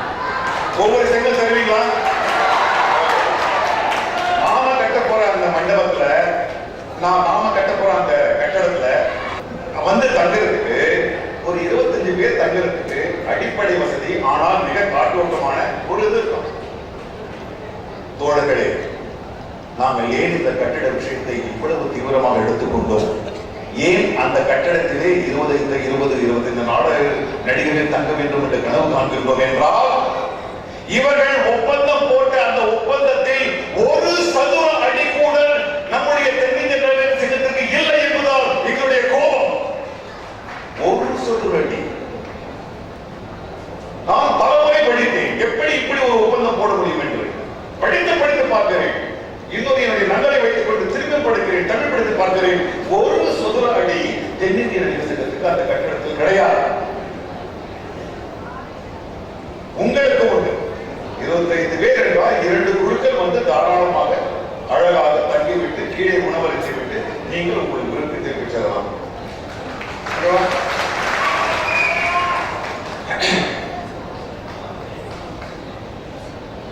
திறமையுள்ள கலைஞர்களுக்கு கிடைக்க வேண்டிய கலைமாமணி, பத்மபூஷன், பத்மஸ்ரீ போன்ற விருதுகளுக்கு தகுதியானவர்களை மாநில அரசுக்கும் மத்திய அரசுக்கும் பரிந்துரை செய்வோம். நாடகம் இல்லாத காலகட்டங்களில் நாடக கலைஞர்களுக்கு சினிமா வாய்ப்புகள் உருவாக்கி தரப்படும். நாடக நடிகர்கள் நாடகத்தை விடக்கூடாது. அவர்களுக்கு சீசன் இல்லாத காலகட்டங்களில் அவர்களுக்கு சிறப்பான பட்டறைகள் நடத்தி சினிமாவில் நடிப்பது எப்படி என்று சொல்லி தந்து, சீசன் இல்லாத காலங்களில் அவர்களுக்கு பட வாய்ப்புகள் வாங்கி தரப்படும்.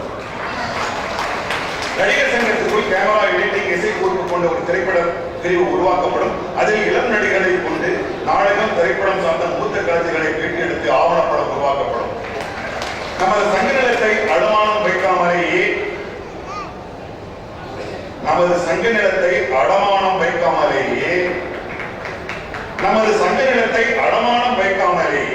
மாதம் 30 லட்சத்துக்கு மேல் வருமானம் வருவது போல் கட்டிடம் கட்டப்படும்.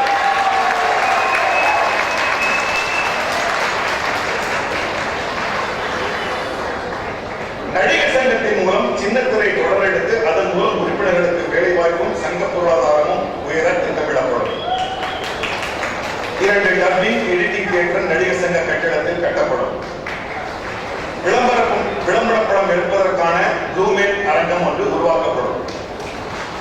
10 கேரவன்கள் வாங்கி வாடகைக்கு விடப்படும். அதன் மூலம் வருகிற பொருளாதாரத்தை நாடக கலைஞர்களுக்கு உதவியாக வைக்கப்படும். இந்த பசங்கள்லாம்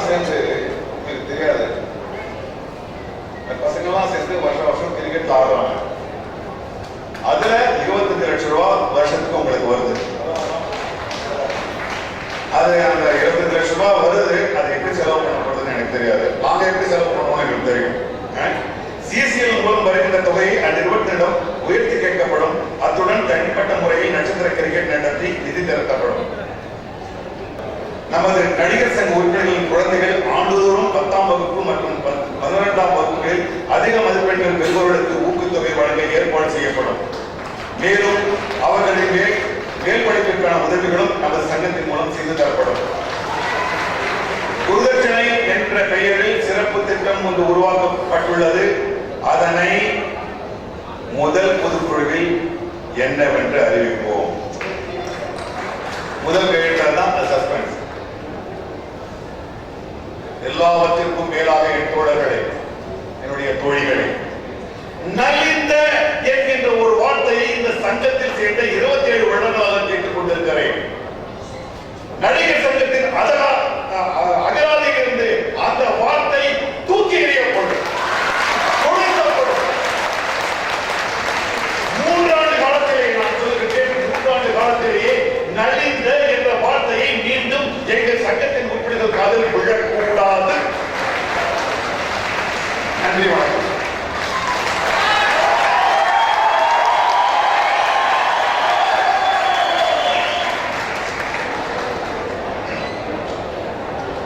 அரங்கம் முழுக்க எங்களுக்கு ஒரு பிரித்த கலவரம் தேவை.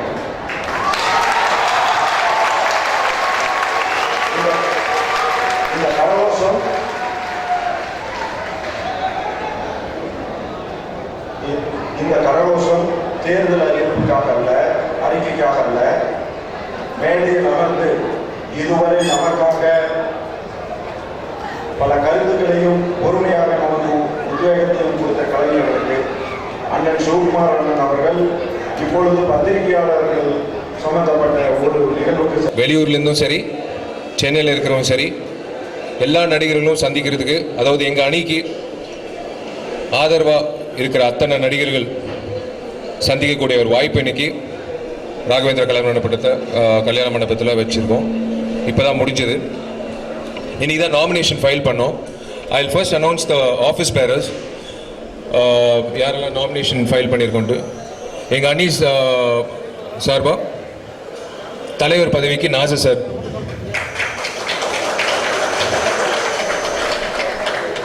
பொதுச் செயலாளர் பதவிக்கு விஷால், நான் தான் நாமினேஷன் ஃபைல் பண்ணியிருக்கேன். துணைத் தலைவர்கள் 2 பேர், கருணாஸ் அண்ட் பொன்வனன் சார். பொருளாளர் treasurer Karthi. These are the 5 office bearers we have filed a nomination. அது போக 24 executive committee members. It's going to be a mix of artists from all over Tamil Nadu and artists from Chennai, 24. We will give you the list.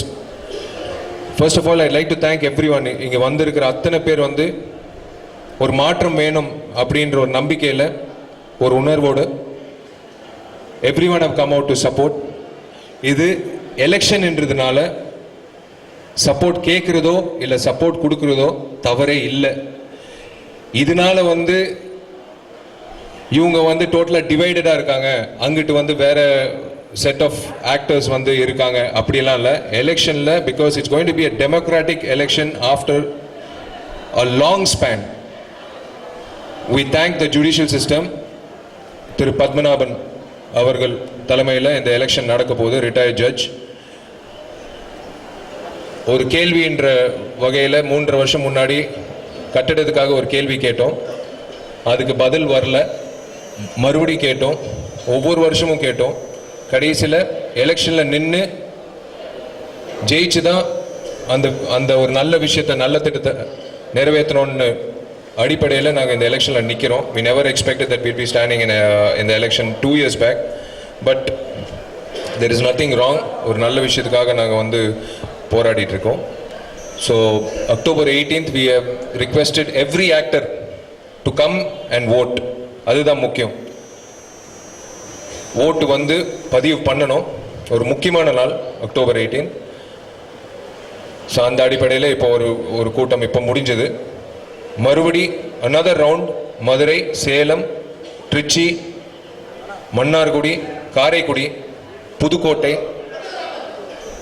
Salem, Namakkal, அப்புறம் வேலூர், புதுச்சேரி, நடிகர்கள், நாடக நடிகர்கள் எங்கெல்லாம் இருக்காங்களோ, கரூர், எல்லா ஊருக்கும் போய் we are all going to go as a team.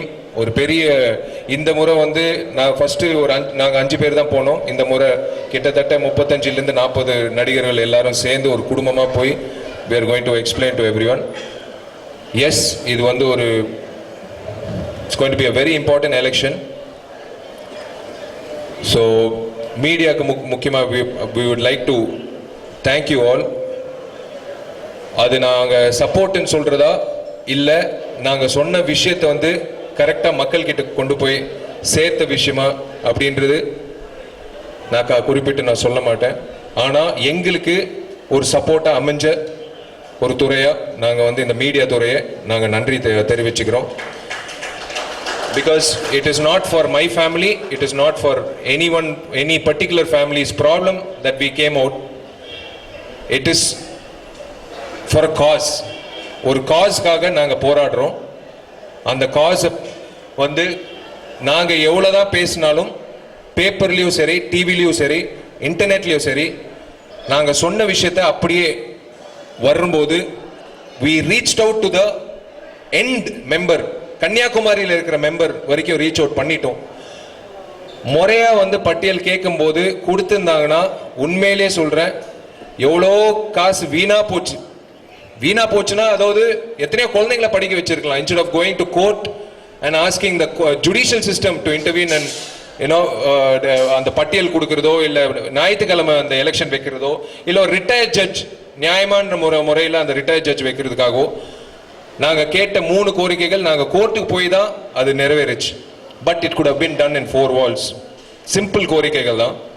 எவ்வளோ செலவாச்சு 2 தரப்பிலும். இன்னைக்கு வந்து we are 100% convinced that it is going to be a very fair election. Saint Abbas Girls School, Saint Abbas School opposite Woodlands Hotel, அங்கிட்டு தான் Sunday அன்னைக்கு morning 7லேருந்து evening 5 வரைக்கும் வாக்குப்பதிவு நடக்க போகுது. So thank you all, thank you for your support and for everything that has been done for this cause from our side. Any particular question? என்ன EC members வந்து இப்போ we didn't want to, ஏன்னா நாளைக்கு தான் நாமினேஷன் ஃபைல் பண்ணுறாங்க 24 பேர். So we will give a official press release, the 24 members.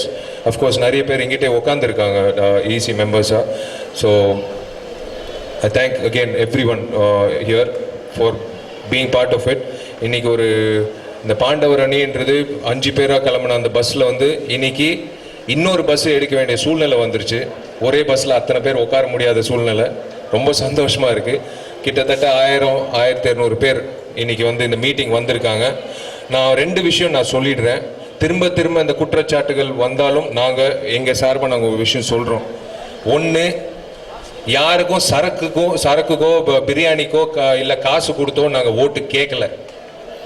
2, எங்க பின்னாடி வந்து எந்த ஏலியன் சக்தியோ இல்லை எந்த அரசியல் கட்சி சக்தியோ இல்லை வந்து அவங்க என்ன சொல்றாங்கன்னே தெரியல ஒரு குற்றச்சாட்டு. எங்க பின்னாடி ஏதோ ஒரு சக்தி வந்து ஏங்கிட்டு இருக்கு, எங்களை வந்து ஃபண்ட் பண்ணிட்டு இருக்கு அப்படியெல்லாம் ஒன்றும் இல்லைங்க. சொந்த காசுல இருந்து இப்போ கூட நானும் கார்த்தியும் போய் அக்கௌண்ட்ஸ் பார்க்கணும்.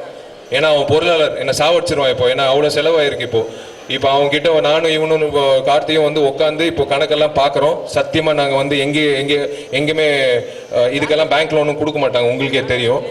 ஸோ நாங்கள் வந்து நியாயமான முறையில் இந்த எலெக்ஷனை சந்திக்க போகிறோம். Most importantly we would like to thank our Chief Minister அம்மா. தமிழ்நாடு அரசாங்கம் வந்து சிவாஜி மணிமண்டபம் கட்டுறதுக்கு முன்னுக்கு வந்ததுக்கு ரொம்ப ரொம்ப நன்றி. எங்களுக்கும் அந்த கட்டடம், அந்த 19 கிரவுண்ட் நிலம், நடிகர் சங்க நிலத்தில் இதுக்கு முன்னாடி இருந்த கட்டடம் மறுபடி வந்தால் எல்லோருக்கும் சந்தோஷம். எங்கள் எல்லோருக்கும் மறுபடியும் ஒரு விலாசம் கிடைக்கும், எல்லோரும் சந்திக்கக்கூடிய ஒரு வாய்ப்பு கிடைக்கும். So that is the thing we are fighting for. So I put to rest two things on behalf of this team. எங்கேயுமே தவறான முறையில் நாங்கள் வந்து இந்த எலெக்ஷனை கையில் எடுத்துக்கல. we are going in a very righteous way. இப்போ தான் பட்டியல் வந்திருக்கு. இன்னும் வந்து ஒரு 10% மெம்பர்ஸை இன்னும் சந்திக்க முடியாத சூழ்நிலை. இப்போ அந்த 10% மெம்பர்ஸை கூட சந்திக்கிறோம். அண்ட் ஒன் மோர் திங், இந்த போஸ்டல் ஓட்டில் வந்து முறைகேடுகள் இருக்குது. விஷால் அணி வந்து சென்னையை வந்து சுற்றி காட்டி நேரில் ஓட்டு போடுறது, அது ஏதோ ஒரு சர்ச்சைக்குரிய விஷயமா காட்டியிருக்காங்க. ஒரே ஒரு விஷயங்க, who all are interested to come in person to vote have given an application to the judge. அதாவது போஸ்டல் ஓட் வந்து சென்னை தாண்டி இருக்கிற அத்தனை உறுப்பினர்களுக்கு போஸ்டல் ஓட் போயிடும். ஆனால் போஸ்டல் ஓட் எனக்கு தேவையில்லை, நான் நேரில் வந்து ஓட்டு வந்து வாக்குப்பதிவு பண்ணுறேன் அப்படின்னு ஒரு லெட்டர் அனுப்புனாங்கன்னா அவங்க நேரில் வந்து தான் ஓட்டு போடணும்.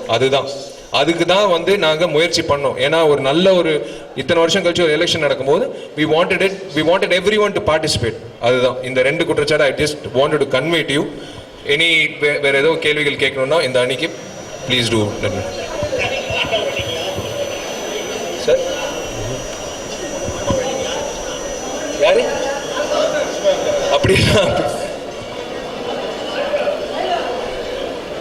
அப்படியெல்லாம் வந்து நாங்கள் we've not taken the responsibility. அப்படியெல்லாம் எதுவுமே முடிவு பண்ணல சார். கார்த்தி வந்து will announce the EC members now. இப்போ அனௌன்ஸ் பண்ணுறியா? ஓகே. சோனியா, சங்கீதா, குட்டி பத்மினி அம்மா, கோவை செல்லாமா, ஜூனியர் பாலையா அவர்கள், Rajesh sir, Udhaya, Nandha, Ramana, Thalapathy Dinesh master, Prem, Pasupathy, Sriman, Vignesh, Gerald, Prasanna. இன்னும் நாடக நடிகர்கள் நிறைய பேர் இருக்காங்க. So these are the members who are here currently. ஒவ்வொரு டிஸ்ட்ரிக்ட்க்கும் ஒருத்தர் வந்து ரெப்ரஸன்டேட்டிவாக எங்கள் அணி சார்ந்தவங்க இருக்க போகிறாங்க. தேங்க்யூ. உட்காருங்க. தேங்க்யூ.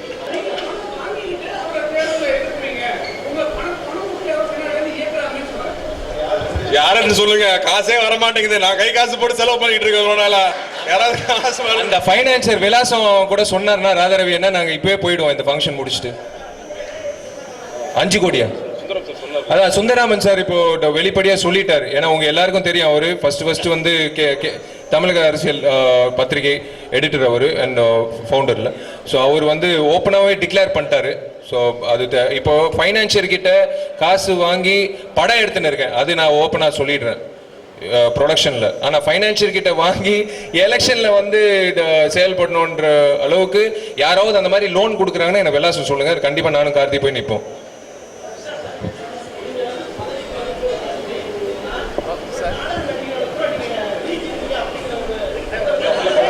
சார் அப்படி பண்ண முடியாது சார். நீக்கிறதோ இல்லை வந்து சேர்க்கறது தான் நாங்கள் முயற்சி பண்ணுவோம் தவிர நீக்கிறதுக்கு வந்து நாங்கள் பைலால இடம் இல்லை. அதாவது நாடக நடிகர்கள் அதுதான் அவங்களோட அஜெண்டா. இப்போ நாங்கள் வந்து இந்த புக்கு வச்சு நாங்கள் முறையாக காட்டுறோம்ல, அதில் வந்து அவங்க அஜெண்டா, அதாவது ஹிடன் அஜெண்டா. இந்த அணி வந்து அந்த நாடக நடிகர்கள் எல்லாம் வந்து விரட்டிடுவாங்க, இந்த நாடக நடிகர்கள் இல்லாமல் ஒரு நடிகர் சங்கம் நடக்கும் அப்படின்னு. இந்த நடிகர் சங்கம் என்னைக்குமே will be associated with நாடக நடிகர்கள். அவங்க இல்லாத நடிகர் சங்கமே இல்லைங்க. இது சொல்லி சலிச்சு போச்சு. இது நாங்க ப்ரூவ் பண்ணோம், ஆக்ஷன்ல தான் ப்ரூவ் பண்றோம். நெருங்கிடுச்சு. 18th ஜெயிச்சதுக்கு அப்புறம் நீங்களே மறுபடியும் கேள்வி கேட்பீங்களா? எங்கேயும் ஓட முடியாது. நீங்க மறுபடியும் ஒரு வருஷம் கழிச்சு நீங்க கேள்வி கேட்பீங்க, இங்கிட்டு ஒன்று சொன்ன அங்கிட்டு ஒன்று நடக்குதுன்னு. பட் நான் எங்களோட நோக்கம் அது இல்லைங்க. எது ஜெரால்டு 136 ஓட்டு 50 லட்சமா? யார் சொன்னாங்க உங்களுக்கு? ராஜாரவி என்னன்னா?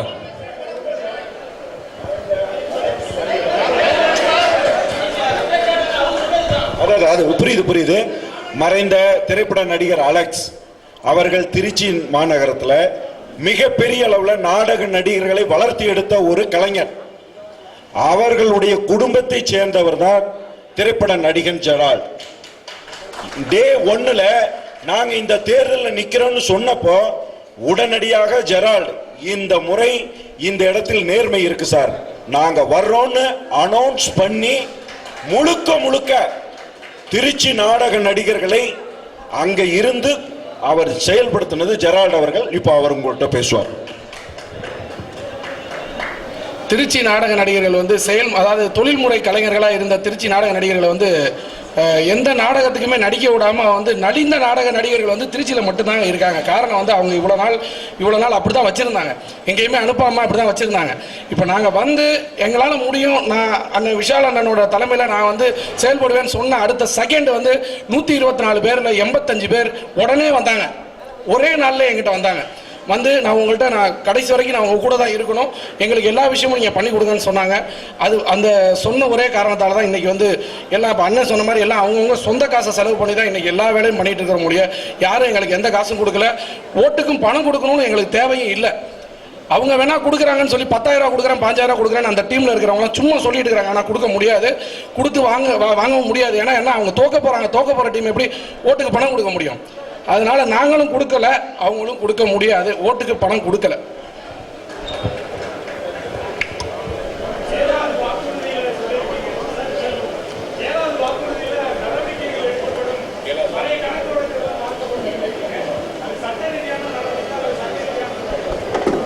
இல்ல, சட்ட ரீதியா சங்கம் மூலியமா சட்ட ரீதியா எடுக்கப்படும் நடவடிக்கைகள் என்றது அது எவ்வளவு பகிரங்கமா இருக்கும் அப்படியெல்லாம் நாங்க சொல்ல. நடவடிக்கைகள் என்றது அந்த இடத்த சுத்தம் படுத்தணும். முதல்ல அந்த இடத்துல சுத்தம் இது பண்ணும்போது தான் என்னென்ன விஷயங்கள் நடந்திருக்கு. ஏன்னா 5 வருஷம் இன்கம் டாக்ஸ் ஃபைல் பண்ணலங்க, அது நான் சொல்ல. டெமாலிஷன் பிளான் இல்லாம வந்து பில்டிங் இடிச்சிட்டாங்க, அது நான் சொல்ல, ஆதாரம் இருக்கு. இது வந்து அதாவது எங்க கிட்ட திரு பூச்சி முருகன் அவர்கள் சேகரிச்ச அந்த ஆதாரத்தோட நாங்க பேசுறோம். we are all responsible citizens with court order. அதாவது 9 பேர் இருக்க வேண்டிய ட்ரஸ்டீஸ்ல 2 பேர் தான் செயல்பட்டாங்க. all is not well with the trust ன்னு ஜட்ஜ் கொடுத்தாங்க, அது நான் சொல்ல, ஜுடிஷியல் சிஸ்டம் சொன்னது. சோ இதெல்லாம் வந்து நிர்வாகத்துக்குள்ள வரும்போது எல்லாமே வந்து முறையா செயல்படணும். சோ அதுக்கு என்ன விஷயங்கள் என்ன நடவடிக்கைகள் இருக்குமோ கண்டிப்பா எடுக்கப்படும்.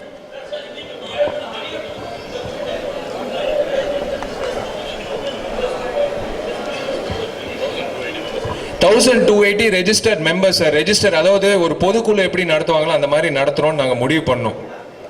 1280 மெம்பர்ஸ் டோட்டலா இந்த ஃபங்க்ஷனுக்கு வந்திருந்தாங்க.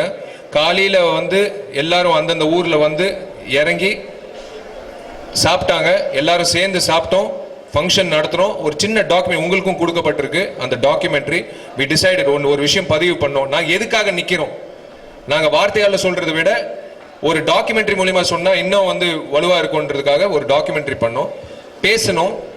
ஓட்டு கேட்கல, எல்லாரும் மனசார வந்து அவங்கவுங்க விருப்பத்துக்கு ஏற்ற மாதிரி இந்த அன்னைக்கு ஓட்டு போடுங்கன்னு சத்யராஜ் சார்லேருந்து சிவகுமார் ஐயாலேருந்து வடிவேல் அண்ணன்லேருந்து எஸ்வி சேகர் சார்லேருந்து எல்லாரும் வந்து மனசார கேட்டாங்க. இப்போ நீங்கள் வந்து நான் இவங்களுக்கெல்லாம் வந்து நான் வந்து அண்ணா எங்களுக்கு ஓட்டு போடுங்க அப்படின்னு என்னதான் சொன்னாலும் அவங்களுக்குன்னு ஒரு மனசாட்சி இருக்கு. ஆல் சீனியர் பீப்புள் இந்த இண்டஸ்ட்ரி. ஸோ அவங்கெல்லாம் வந்து எங்களை சப்போர்ட் பண்ணும்போது எல்லா இளம் நடிகர்கள் எல்லாருமே வந்தாங்க.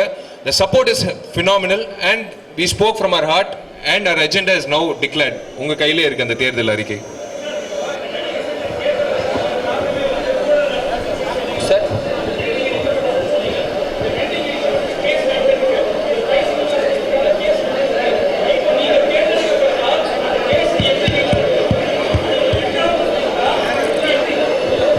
இல்லைங்க, அது ஒரு முடிச்சுட்டு பேசலாம்ப்பா. ஒரே நேரத்தில் பண்ணுறேன். எஸ்பிஐ சினிமா வந்து அதாவது ஜெயிச்சதுக்கு அப்புறம் முறையா அவங்க வந்து என்ன காசு நடிகர் சங்கத்துக்கு கொடுத்தாங்களோ அதை திரும்ப அவங்க கிட்ட கொடுத்து நாங்க ஒரு விண்ணப்பமா, அதாவது பில்டிங் பாதியில வந்து நிப்பாட்டல, பூமி பூஜா கூட போடாத இடம். ஸோ நாங்கள் எஸ்பிஐ சினிமாவில் எல்லா கார்த்தியோட படத்துலேருந்து எல்லா படங்களும் எஸ்பிஐ சத்யம் சினிமாஸில் தான் playing it. So we are going to ask them, we will give back the money to you. தயவு செய்து நிறைய ஜாமவங்களோட ஆத்மாக்கள் அந்த இடத்துல இருக்கு. எங்களோட சொத்தை எங்களுக்கு திரும்ப கொடுத்துருங்க அப்படின்ற எல்லா வாய்ப்புகளும் இருக்கு. அதுதான் நாங்கள் செயல்பட போறோம். அதுதான் முதல் குறிக்கோள். அதுல எந்த there is no, I don't think there is any twist in that. It is a very straightforward case. இன்னொரு அலிகேஷன் என்ன சொல்றாங்கன்னா, ஜெனரலா அந்த இடத்துல போட்டிடுற எல்லாருமே பாத்தீங்கன்னா தொழில் முறையில ரொம்ப பிஸியா இருக்கிற ஆர்டிஸ்ட், நாளை பின்ன தேர்ந்தெடுத்து சங்கத்து செயல்பாடுகள்ல அவங்களால வந்து செயல்பட முடியாது, நீங்க போய் அப்ரோச் பண்றதும் கஷ்டம், எல்லாருமே ஆர்டிஸ்ட்லாம் busy, they are doing films அப்படின்னு சொல்றாங்க. அதுக்கு நீங்க என்ன பதில் சொல்றீங்க? இல்ல இது ஒரு பெரிய ஆர்கனைசேஷனுங்க, 3000 பேர் மெம்பர்ஸ் இருக்காங்க. அதுக்கு ஒருத்தரே எல்லாத்துக்கும் ஓடிக்கிட்டு இருக்கான்னு சொல்லிட்டு இருக்க கூடாது. அது it's not a right way to function. 3000 பேர் இருக்கும்போது ஒரு பெரிய பாடி இருக்கணும், எல்லாருக்கும் தனி டெலிகேஷன் இருக்கணும். ஒரு மெடிக்கல் ஹெல்ப்புக்குன்னா அதுக்கு ஒரு டீம் இருக்கும், ஒரு சினிமாவில் இருக்கிற சம்பள பஞ்சாயத்துனா அதுக்கு ஒரு டீம் இருக்கும், ஒரு எஜுகேஷன் ஹெல்ப்னா அதுக்கு ஒரு டீம் இருக்கும். அப்படி தனித்தனி டீம் வச்சு தான் ஒர்க் பண்ண முடியும். எல்லாத்துக்கும் ஒருத்தரே ஓடிட்டு இருக்கிறது முடியாது. பட் ஆக்டிவா இருக்கிறவங்க வரணுங்கிறது தான் எல்லாருமே சொல்லிட்டு இருக்காங்க. ஆக்டிவா இருக்கிறவங்க அசோசியேஷன்ல இருக்கும்போது தான் என்னென்ன விஷயங்கள் தேவைப்படுதுன்னு தெரியும். அப்பதான் அது பண்ண முடியும். ஸோ நிச்சயமா எங்களால் அதை பூர்த்தி பண்ண முடியும் நம்புறோம். மோர் ஸ்ட்ரக்சரல் அப்ரோச். இப்போ அகரம் நடத்திட்டு இருக்கோம். நானும் அண்ணாவும் போய் அகரம்ல உட்காந்துட்டு இல்லை, அங்க வாலண்டியர்ஸ் இருக்காங்க. Will higher qualified people to run the show. ஒவ்வொருத்தரும் குவாலிஃபைடான ரிட்டையர்ட் ஆஃபீஸர்ஸ் இருக்காங்க, நிறைய பேர் இருக்காங்க. நடிகர்கள் நிறைய பேர் படிச்சவங்க வேலை இல்லாமல் இருக்கிறவங்க இருக்காங்க. we can hire them, keep them as office bearers and with their help we can run it. நாங்க ஆஃபீஸ் பேரரா இருந்தாலும் ஆஃபீஸ் இயங்குறதுக்கு பெரிய ஒரு டீம் இருக்கணும். சும்மா 4 பேர் பண்ணன்ற மாதிரி இருக்காது. மோர் professional approach. we want to get the proper auditors, proper lawyers. இது ஆர்கனைசேஷனுக்கு ரிட்டையர்ட் ஆஃபீஸர்ஸ், ஐஏஎஸ் ஆஃபீஸர்ல ஐபிஎஸ் ஆஃபீஸர் வரைக்கும் கொண்டு வந்தா பண்றதா இருக்கும். ஸோ நிறைய ஒரு ஸ்ட்ரக்சர்ட் அப்ரோச் நீங்க பார்க்கலாம் இதுக்கு மேல. சார், சங்கத்தோட நிலத்தை யாருக்கும் கொடுத்துடாமையே வருஷம் 30 லட்சம் ரூபாய் வரைக்கும் வருமானம் ஈட்ட முடியும், அதுக்கான திட்டங்கள் இருக்கு அப்படின்னு சொல்லி தேர்தல் அறிக்கையில சொல்லியிருக்கிறீங்க. எந்த மாதிரியான திட்டங்கள் சார்? பொருளாதார ரீதியில சங்கத்தை முன்னாடி கொண்டு வரதுக்கு எந்த மாதிரியான திட்டங்கள் வச்சிருக்கீங்க? இல்லைங்க, நிறைய இருக்குங்க. நீங்க ப்ராப்பரா ரியல் எஸ்டேட் படிச்சவங்க, நானும் ரியல் எஸ்டேட்ல புலி கிடையாது. பட் விசாரிச்சு பார்த்தா ஒரு ஸ்கொயர் ஃபீட்டுக்கு 100 ரூபாய் ஈஸியா கிடைக்கும்ன்றாங்க டி நகர்ல. அந்த இடம் பாத்தீங்கன்னா கிட்டத்தட்ட 75,000 ஸ்கொயர் ஃபீட் கட்ட முடியும். எங்களுக்கான ஒரு பெரிய அரங்கமும், அதே மாதிரி நாடக நடிகர்கள் வந்தா தங்குறதுக்கான ரூம்ஸ்ல இருந்து எங்களுக்கு தேவையான ஆஃபீஸ் ஸ்பேஸ்ல இருந்து எல்லாத்தையும் கட்டிட்டு மிச்ச ஸ்பேஸ் நம்ம ஒரு கமர்ஷியல் எக்ஸ்ப்ளாய்டேஷன் கொடுத்தா கூட இதே அமௌண்ட் சம்பாதிக்க முடியும். அந்த அளவுக்கு அதுல ஸ்கோப் இருக்கு. திரைப்படம் ஒன்று எடுத்து வேலை வாய்ப்பு கொடுக்கப்படும் சொல்லியிருக்கீங்க இல்லையா, அது யார் தயாரிப்பாளராக இருப்பாங்க? அது ஒரு பெரிய பிரச்சனை இல்லைங்க, அதெல்லாம் நாங்க பாத்துக்கிறோங்க. அதை நாங்க டிசைட் பண்ணிக்கிறோம். என்ன ப்ராஜெக்ட் எங்களுடைய கெரியரை ஸ்பாயில் பண்ணிக்காத மாதிரி தான் அது பண்ண முடியும்.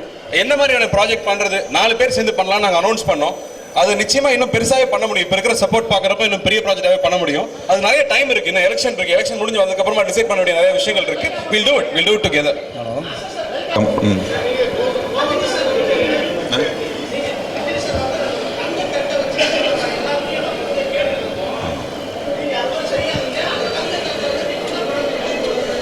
ஆமா ஆமா இல்ல சிந்தனைக்கு தோழர் ஒரு நிமிஷம் சொல்லிடுறேன். ரஜினி சாருடைய அன்னைக்கு இன்டர்வியூ நீங்க பாத்தீங்களா? அதுல தங்கத்தட்டு தேங்காயினை மட்டும் சொல்லல, உலக தரத்தில் ஒரு அரங்கம் கட்ட வேண்டும் என்ற வார்த்தை இருக்கு. நீங்க பாருங்க, முதல்ல உலக தரத்தில் ஒரு அரங்கம் கட்டுங்க, அதாவது டிராமா ஸ்டேஜ் மற்றதெல்லாம் பண்ணுங்க, அதோட சேர்ந்து நீங்க கமர்ஷியலா வருமானத்துக்குரிய விஷயத்தையும் பண்ணுங்கிறது அவருடைய கண்டென்ட். ஆனா ஒரு ஸ்கொயர் ஃபீட்டு கூட இல்லாத ஒரு நடிகர் சங்கமாக அது திட்டமிடப்பட்டதுதான் பிரச்சனை. தேங்காயை வச்சுக்கிறதுங்க, தேங்காயை சொன்னா பரவாயில்ல, தட்டையே விற்கிறதா இங்க பிரச்சனையா மாறிச்சு. வணக்கம்.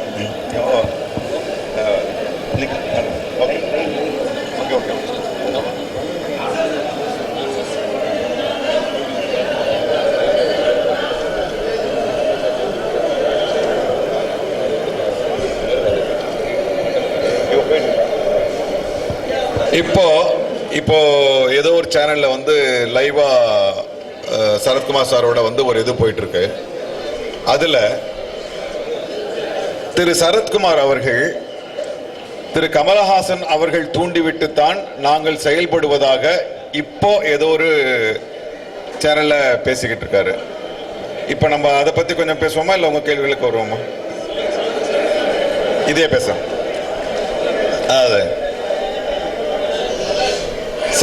கொஞ்சம் அமைதி. அதாவது இதுல யாருமே அறிவு முதிர்ச்சி அற்றவர்கள் கிடையாது. எல்லாரும் வளர்ந்த பிள்ளைகள், அவங்கவுங்க சுயமா முடிவெடுக்கிற ஒரு அறிவு திறன் இருக்கிற வாலிபர்கள், பெண்கள். எனக்கு ஒண்ணு புரியல, இவர்கள் ஒவ்வொரு நாளுக்கும் ஒவ்வொரு குற்றச்சாட்டு வைக்கிறாங்க. முதல்ல என்ன சொல்றாங்க, விஷால் தன்னுடைய சொந்த பிரச்சனையை சங்க பிரச்சனை ஆக்குகிறாருன்னு சொன்னாங்க. அதை யாரும் நம்புறதா இல்லை. அப்புறம் என்ன சொல்றாங்க, ஒரு கட்சி பின்னால சக்தியா இருக்கு அப்படின்றாங்க. அப்புறம் அதை ஏற்க தயாரா இல்லை. அப்புறம் என்ன சொல்றாங்கன்னா, ஜாதி பிரச்சனையை கொண்டு வராங்க அப்படின்றாங்க. அதுவும் எடுப்பல்ல. அப்புறம் நாசர் டிராமா நடிகர்களை ரொம்ப மோசமா பேசுறாருன்னு சொல்றாங்க. அதுவும் எடுப்பல்ல. இப்போ இது எடுபடுமான முயற்சி பண்றாங்க. அவ்வளவுதான். அவங்களுக்கு எங்க மேல ஒரு குற்றச்சாட்டு வைக்கிறதுக்கு ஒரு ஆதாரம் உள்ள ஒரு விஷயம் கிடையாது. கமல்ஹாசன் அவர்கள் என்ன சொன்னார்கள், நாங்க இந்த பிரச்சனையை அவர்கிட்ட கொண்டு போகும்போது நான் சொன்னேன், சார் வருங்காலத்தில் நான் தேசிய நாடகப்பள்ளி NSD நேஷனல் ஸ்கூல் ஆஃப் டிராமாவோட சேர்ந்து இந்த சங்கரதாஸ் சுவாமிகள் அவருடைய நாடகத்தை மீட்டெடுத்து ஒரு நவீன உருவம் கொடுத்து அதை ஒரு பாப்புலர் என்டர்டெயின்மெண்ட் ஆக்கலாம்னு சொல்லும் போது கமல் சார் சொல்றாரு, இல்ல நம்ம சாகித்ய அகாடமியும் கூட சேர்ந்துக்கலாம், ஏன்னா அவங்களது இன்னும் வேற ஒரு அணுகுமுறை இருக்கும். ஏற்கனவே வேற ஒரு விஷயத்துக்காக நான் சாகித்ய அகாடமி ஆளுங்கூட பேசிட்டு இருக்கேன். சாகித்ய அகாடமியும் நேஷனல் ஸ்கூல் ஆஃப் டிராமாவும் சேர்ந்தா நாடகம் இன்னும் வேற ஒரு கோணத்துல போகும்னு சொன்னாரு. இப்படி பேசுறவரு யாருக்கு எதிராக எங்களை தூண்டி விடுறாருன்னு எங்களுக்கு தெரியல. எதற்காக தூண்டி விடப்படுகிறோம், என்ன என்ன இருக்கு? இது எங்களுக்கு ஒவ்வொரு நாளுக்கும் ஒரு இப்ப என்னன்னா எங்களுக்கு இதெல்லாம் இது எப்படி ஃபர்ஸ்ட் இது எப்படி எதிர்கொள்றதுன்னு உங்களுக்கு ஒரு பதப்பதப்பு இருக்கு. இப்படி நாளுக்கு ஒன்று வச்சிட்டு இருக்காங்க அவங்க. அப்போ இந்த பிரச்சனை உருவாவதுக்கு காரணம் என்ன? விஷாலுடைய சொந்த பிரச்சனையா, பின்னால் இருந்து ஒரு கட்சி இது பண்றதா, அப்புறம் இல்ல கமல்ஹாசன் தூண்டி விட்டு செய்வதா, இல்ல ஒரு பைனான்சியர் இது, இத்தனை பேர் பின்னால அவருக்கு எதிராக எதுக்கு இருக்காங்க எங்களுக்கு புரியல. எங்களுக்கு நிச்சயமா புரியல. சோ நீங்க என்ன கேள்வி கேட்டீங்க?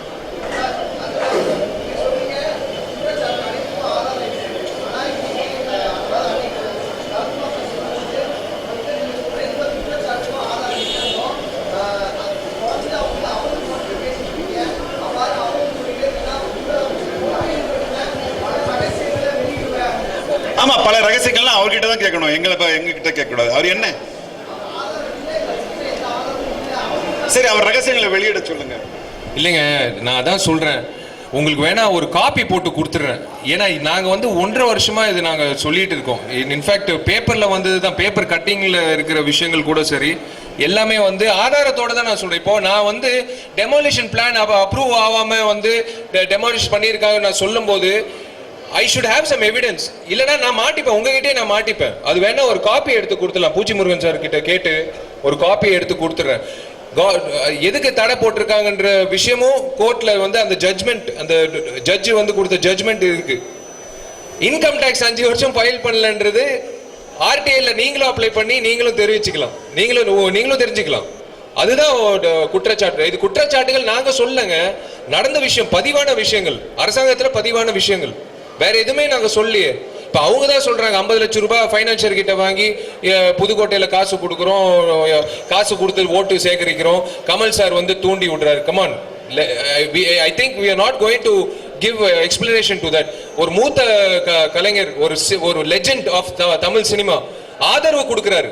ஆதரவுன்றது தப்பே இல்லைங்க இந்த டெமோக்ராட்டிக் வேர்ல்ட், தப்பே இல்லை. ஒரு எலெக்ஷன்ல ஒருத்தர் தைரியமா போட்டோக்கு பசங்களோட போட்டோ எடுக்கும்போது எங்களுக்கு பெருமையா இருக்கு. அதனால ஏதோ தூண்டி விடுறாங்க அப்படின்னு சொல்றது ரொம்ப தவறு. அது ஏன் சொல்லணும்? அவர் சொல்றாரு I am very approachable, you can call me any time. நாங்க we அப்ரோச் பண்ண என்கிட்ட லெட்டர்ஸ் இருக்கு, 45 லெட்டர் ஏதோ இருக்கு. ஐயா, எலெக்ஷன் மேக்கப் யூனியனுக்கு இருக்கிற பொறுப்போ இல்ல ப்ரொடக்ஷன் மேனேஜருக்கு யூனியனுக்கு இருக்கிற பொறுப்போ, ஏன் நம்ம நடிகர் சங்கம் யூனியனுக்கு இது நடிகர் சங்கத்துல பொறுப்பு இல்ல? புதன்கிழமை வச்சிருக்கீங்களே ஜூலை 15, ஏன் ரிட்டையர்ட் ஜட்ஜ் நியமிக்க கூடாது? ஏன் எங்களுக்கு பட்டியல் கொடுக்க கூடாது? பட்டியலுங்க. இப்போ உங்களுக்கே ஒரு சங்கம் இருக்கும், நீங்க உங்க சங்கத்துல எத்தனை உறுப்பினர்கள் இருக்காங்கன்னு நீங்க இன்னைக்கே தெரிஞ்சுக்கலாம். 20 லட்சம் ரூபாய் செலவு பண்ணுமா? அதுக்கு தேவையில்லையே. இப்போ உங்க வீட்டு திருமணம் நீங்க வந்து ஒரு பத்திரிகை வைக்கணும்னா நீங்க வந்து ஃபர்ஸ்ட் டேட்டா பேஸ் வந்து உங்க யூனியன் ஆபீஸ்ல இருக்கும். எங்க யூனியன் ஆபீஸ்ல எங்க கொடுக்கலையே. அதுதான் நான் சொல்றேன். அதுதான் நாங்க ஃபைட் பண்ணி இன்னைக்கு முறையா எலெக்ஷன் சார். இதுக்கு மேல வந்து எந்த குற்றச்சாட்டுகளுக்கு நாங்க வந்து பதில் சொல்ல போறது இல்லை சார். தேர்தலில் வந்து ஜெயிக்கிறது உறுதி. நேர்மையான தேர்தல் நடக்க போது நேர்மையா நாங்க வந்து எல்லா இடத்துக்கும் போய் எங்களோட விஷயம் சொல்ல போறோம். ஒரு நல்ல விஷயம் நடக்கும், அவ்வளவுதான். ஒரு நிமிஷம், கொஞ்சம் முன்னால் அவங்களுக்கு இடதுக்காது கொஞ்சம் பேட்டி கொடுக்கும்போது சரத்குமார் லாஸ்ட் டைம் பேட்டி கொடுக்கும்போது என்ன சொல்லியிருந்தாருன்னா, முறைகேடுன்ற வார்த்தையை வந்து திரும்ப பெறணும் நீங்கள் உங்கள் அணியினர். ஏன்னா நாங்கள் முறைகேடு பண்ணியிருந்தால் அதை ப்ரூவ் பண்ணுங்க, அப்படி இல்லைன்னா அந்த முறைகேடுன்ற வார்த்தையை வந்து திரும்ப பெறுங்க அப்படின்னு கேட்டிருந்தாரு. சரி, இதே முறை நான் சொல்கிறேன், இது முறைகேடுன்ற வார்த்தையை வந்து ஒரு தவறான வார்த்தையா.